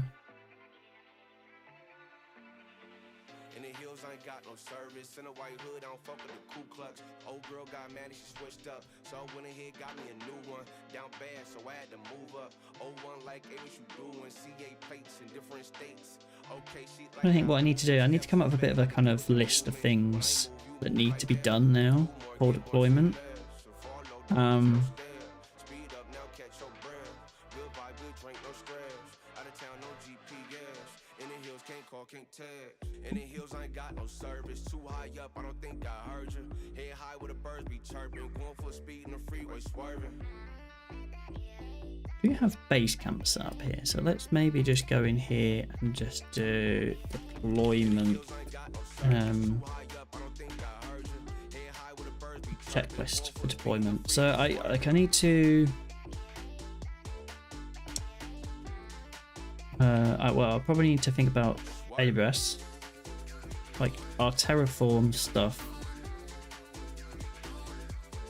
Like our Terraform's gonna need to change because it's using webhook is like development. I probably need like a production bucket and stuff. Yeah, I've got a development bucket, so I probably need to create a version. I need to split Terraform to create two different environments. So Terraform, production, bucket, and encryptions, etc. AWS stuff. I need to terraform the AWS stuff. Then I also need to. That's going to give me a new. Probably need different AWS environment credentials. Probably gonna need to set those up. Set up for prod. What else are we gonna need to do? Well, Stripe account setup for prod as well. We need to set up the billing information on there. What other third-party services are we using? We're using OpenAI, prod,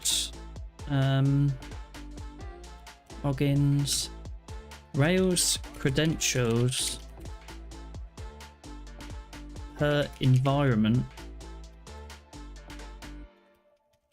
is going to need to be set up. We use Hatchbox.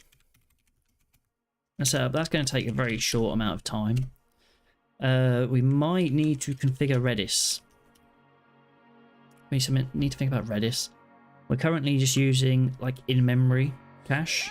Hatchbox will just give us Redis, but we might need to configure Redis. So there might be some stuff there that we need to think about, especially for some of the real-time stuff where we're streaming and doing those jobs of generating and kicking some of those things off. So that's something I need to think about.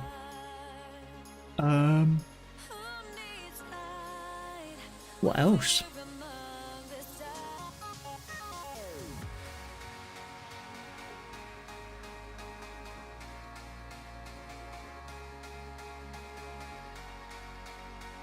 Probably need to set domain up. Config. We're going to use Cloudflare for that.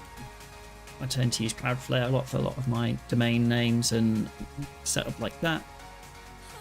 So we can do that on there.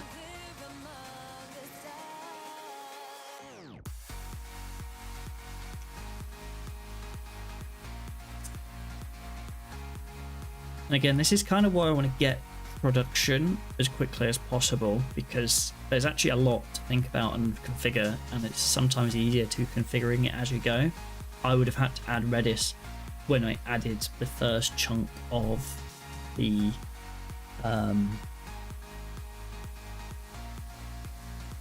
real-time streaming stuff. When I started doing the turbo stream from stuff, that would have probably when I needed to add Redis. If I'm adding Redis as well, I probably need to think about the job queuing system. The one that I've used in the end was like Rescue, I think.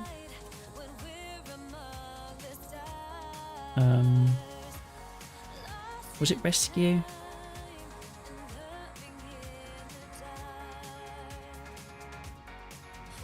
Actually don't know now. I think it was Rescue. But there's also now Solid Queue. And actually maybe I don't need Redis if I use Solid Queue. Database backed active job backend. And it's out.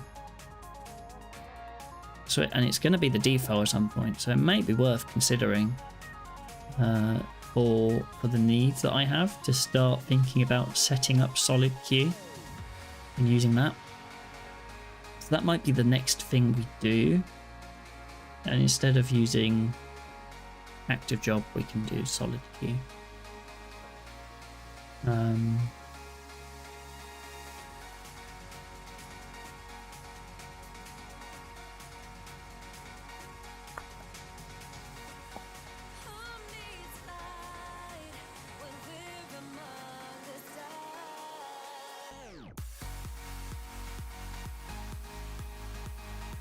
Was it Good Job that I've used? I can't remember which one of those. It's Good Job or Solid Queue. I think it not Solid Queue. It was Rescue. Yeah, it was Rescue. Yeah, this is a different end than I've seen. Okay, so this looks quite cool there. I've not really looked at this before, but. What's the deal with not Good Job? What's the deal with Solid Queue? Do we have so we install the gem, runs install, and then we run the migrations.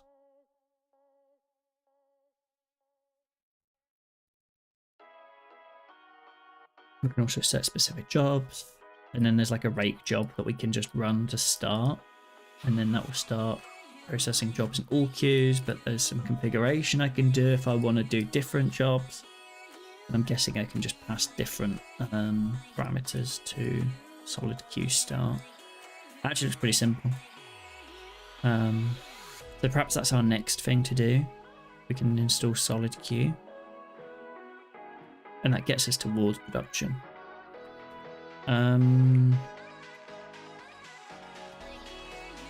Clearer.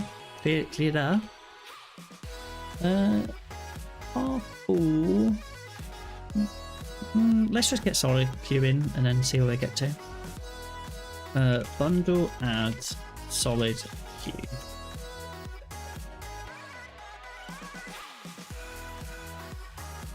And then we can do Rails, G, solid Q, install. Okay. And then that should have done some migrations as well, potentially, or it created a migration or something. It copied a migration. So I probably do need to do Rails DB migrate to bring that in. Yeah. And then,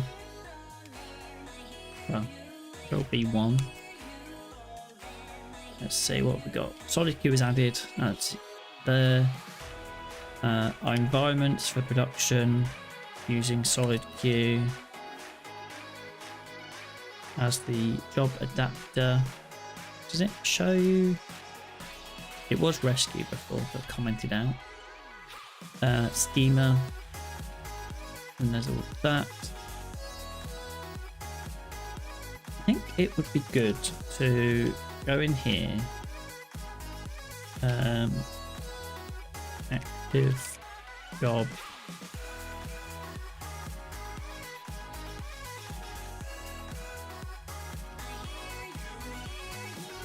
Active job dot Q.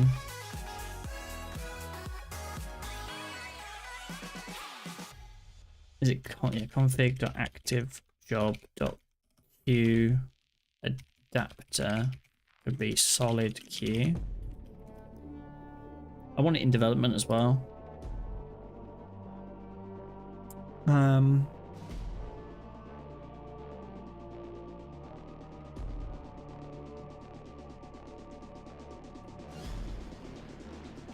And then the proc file, I want to do solid Q and be bundle exec rate solid Q start.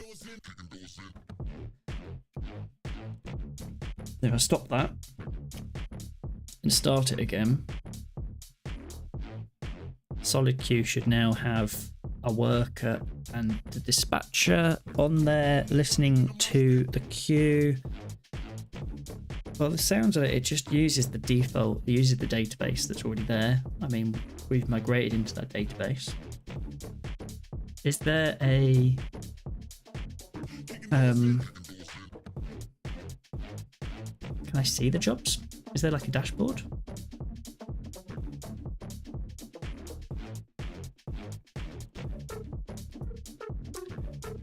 Solid Q dashboard. Can I see data? Rails, solid Q.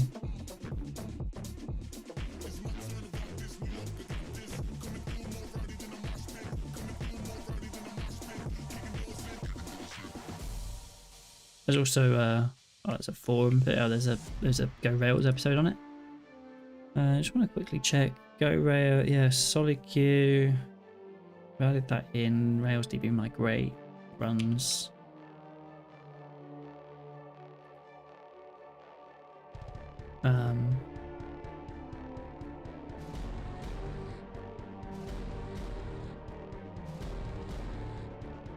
Could have sworn they had some sort of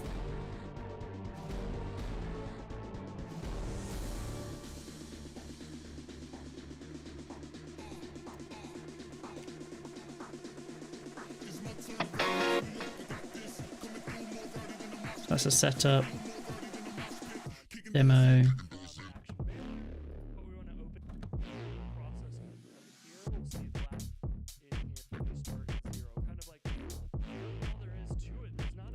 You could have sworn there was like a Boomer plugin.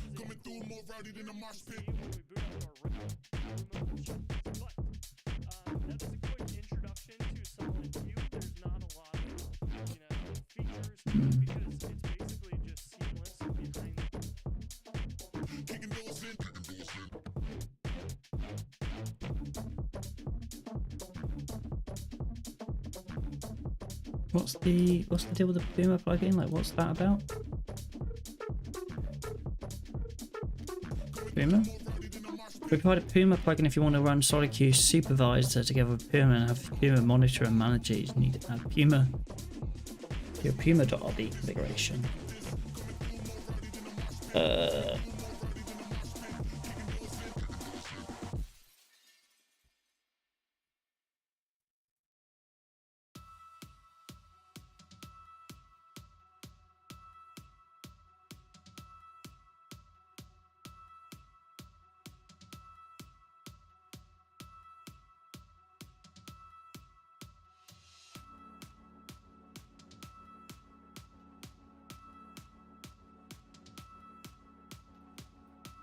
Fine.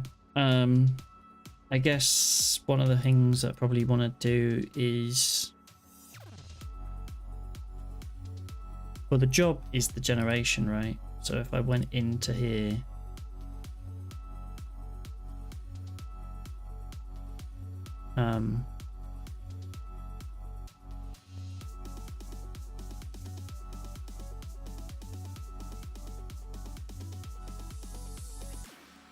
delete recording because it's the only way I've got of doing this now.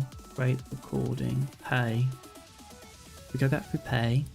44, 44, 44, 44, 44, 44, 44, 4 EE 42. Spam the keys.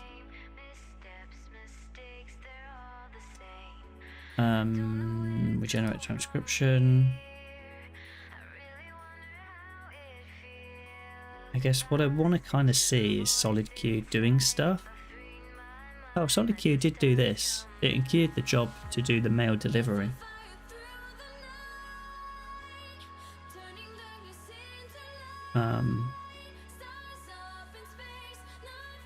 You can see in a SolidQ claiming jobs there actually for the webhook processing as well. That's pretty smart. So that comes through, and then if I refresh, click generate minutes. Don't know what happened there. Generate minutes should have worked, but the meeting has more than 1 minute because even though I deleted the thing, I've not actually deleted this. Okay, minute 17. I'll see. We can do minutes. Find 17. Got destroy.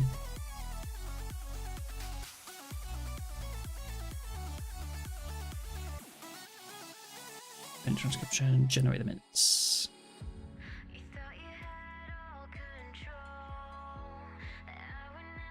Time for one job.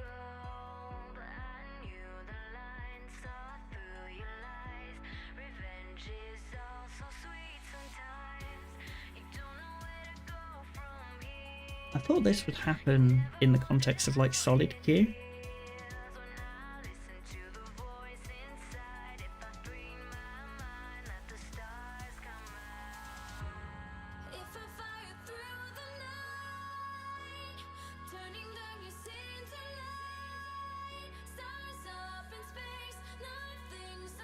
Generator.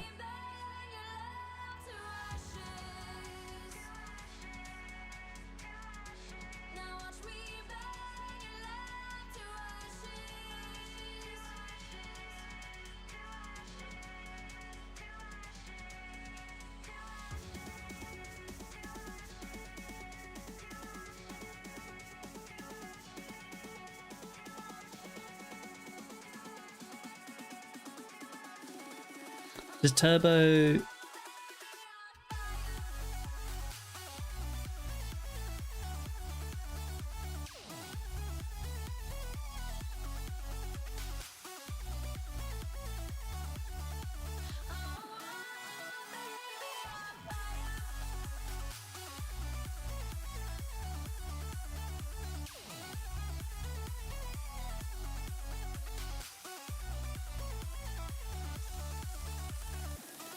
So I think I need to do some research on SolidQ to see whether it will work for this, because I thought it would say that all of these were being done by SolidQ, but it didn't. It's interesting.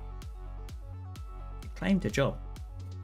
If if I go to Beekeeper, should be able to see.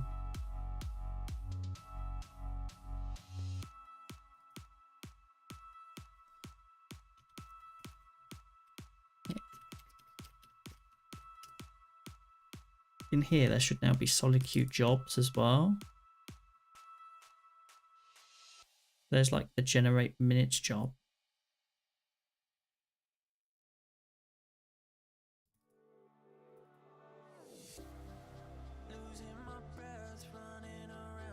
And there's the free kind of workers.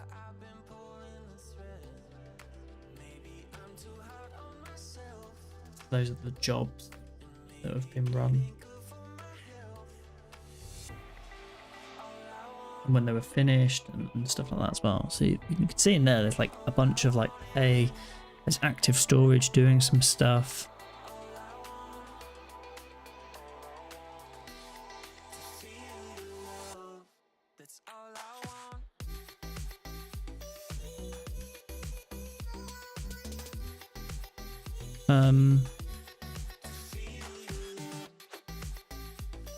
The supervisor. 3 different process IDs. Fair enough. Cool.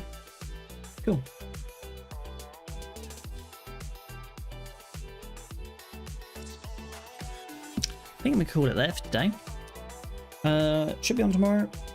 Probably continuing on this journey of building out this stuff. Currently working on the job queue backend, which I think we're looking at solid queue, but I'm gonna have to check because I need to see whether Redis is needed still for the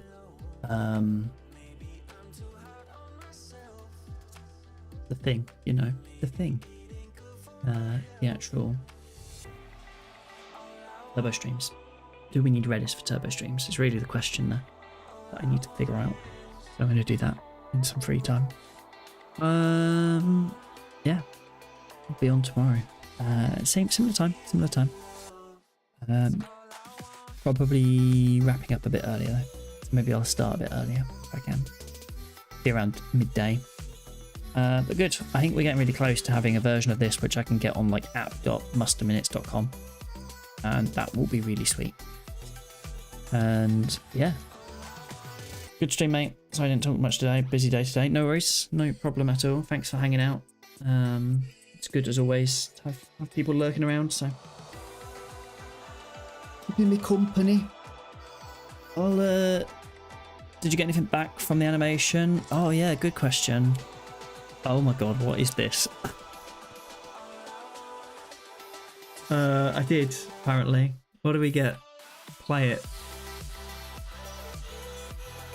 Okay, that's creepy, but you can see what it's done.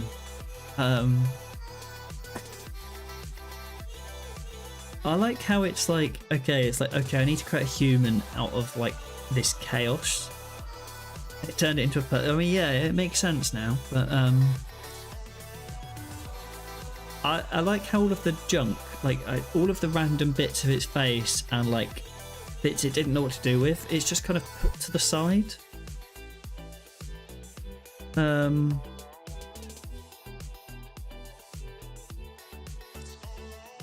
That's amazing. But very creepy. Yeah, it's just creepy.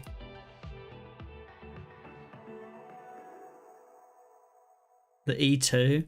The E2 reminds me of like, is it like, it kind of looks like E2. E2 kind of makes me think of like Error Code 2. Like, it's like, oh, that's creepy.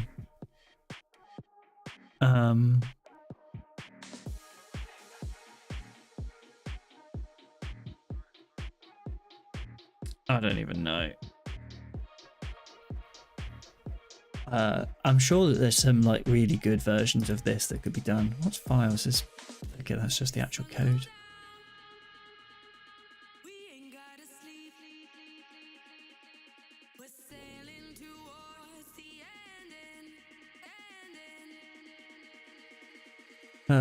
Yeah, okay. That is creepy.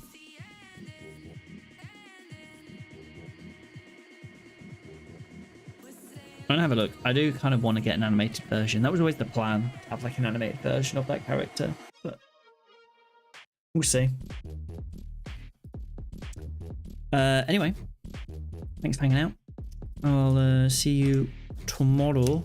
I don't know why I did that. I always try to log out, go to here, close all of those. Way in the future, way in the future. I have got another project I'm working on as well in the background, and I do kind of want to stream it at some point, but I'm still getting the pieces in together. So I need to work out a way of blending that in, because I'm working on that before streams and after streams, and then the streams I'm working on this secret stuff. Yeah. Probably not as quite, there's no AI in it, so it's probably a bit more of a boring project, but one that maybe is a bit more, I don't know, potentially there's more to it. Secrets. I'll see you tomorrow though. Bye.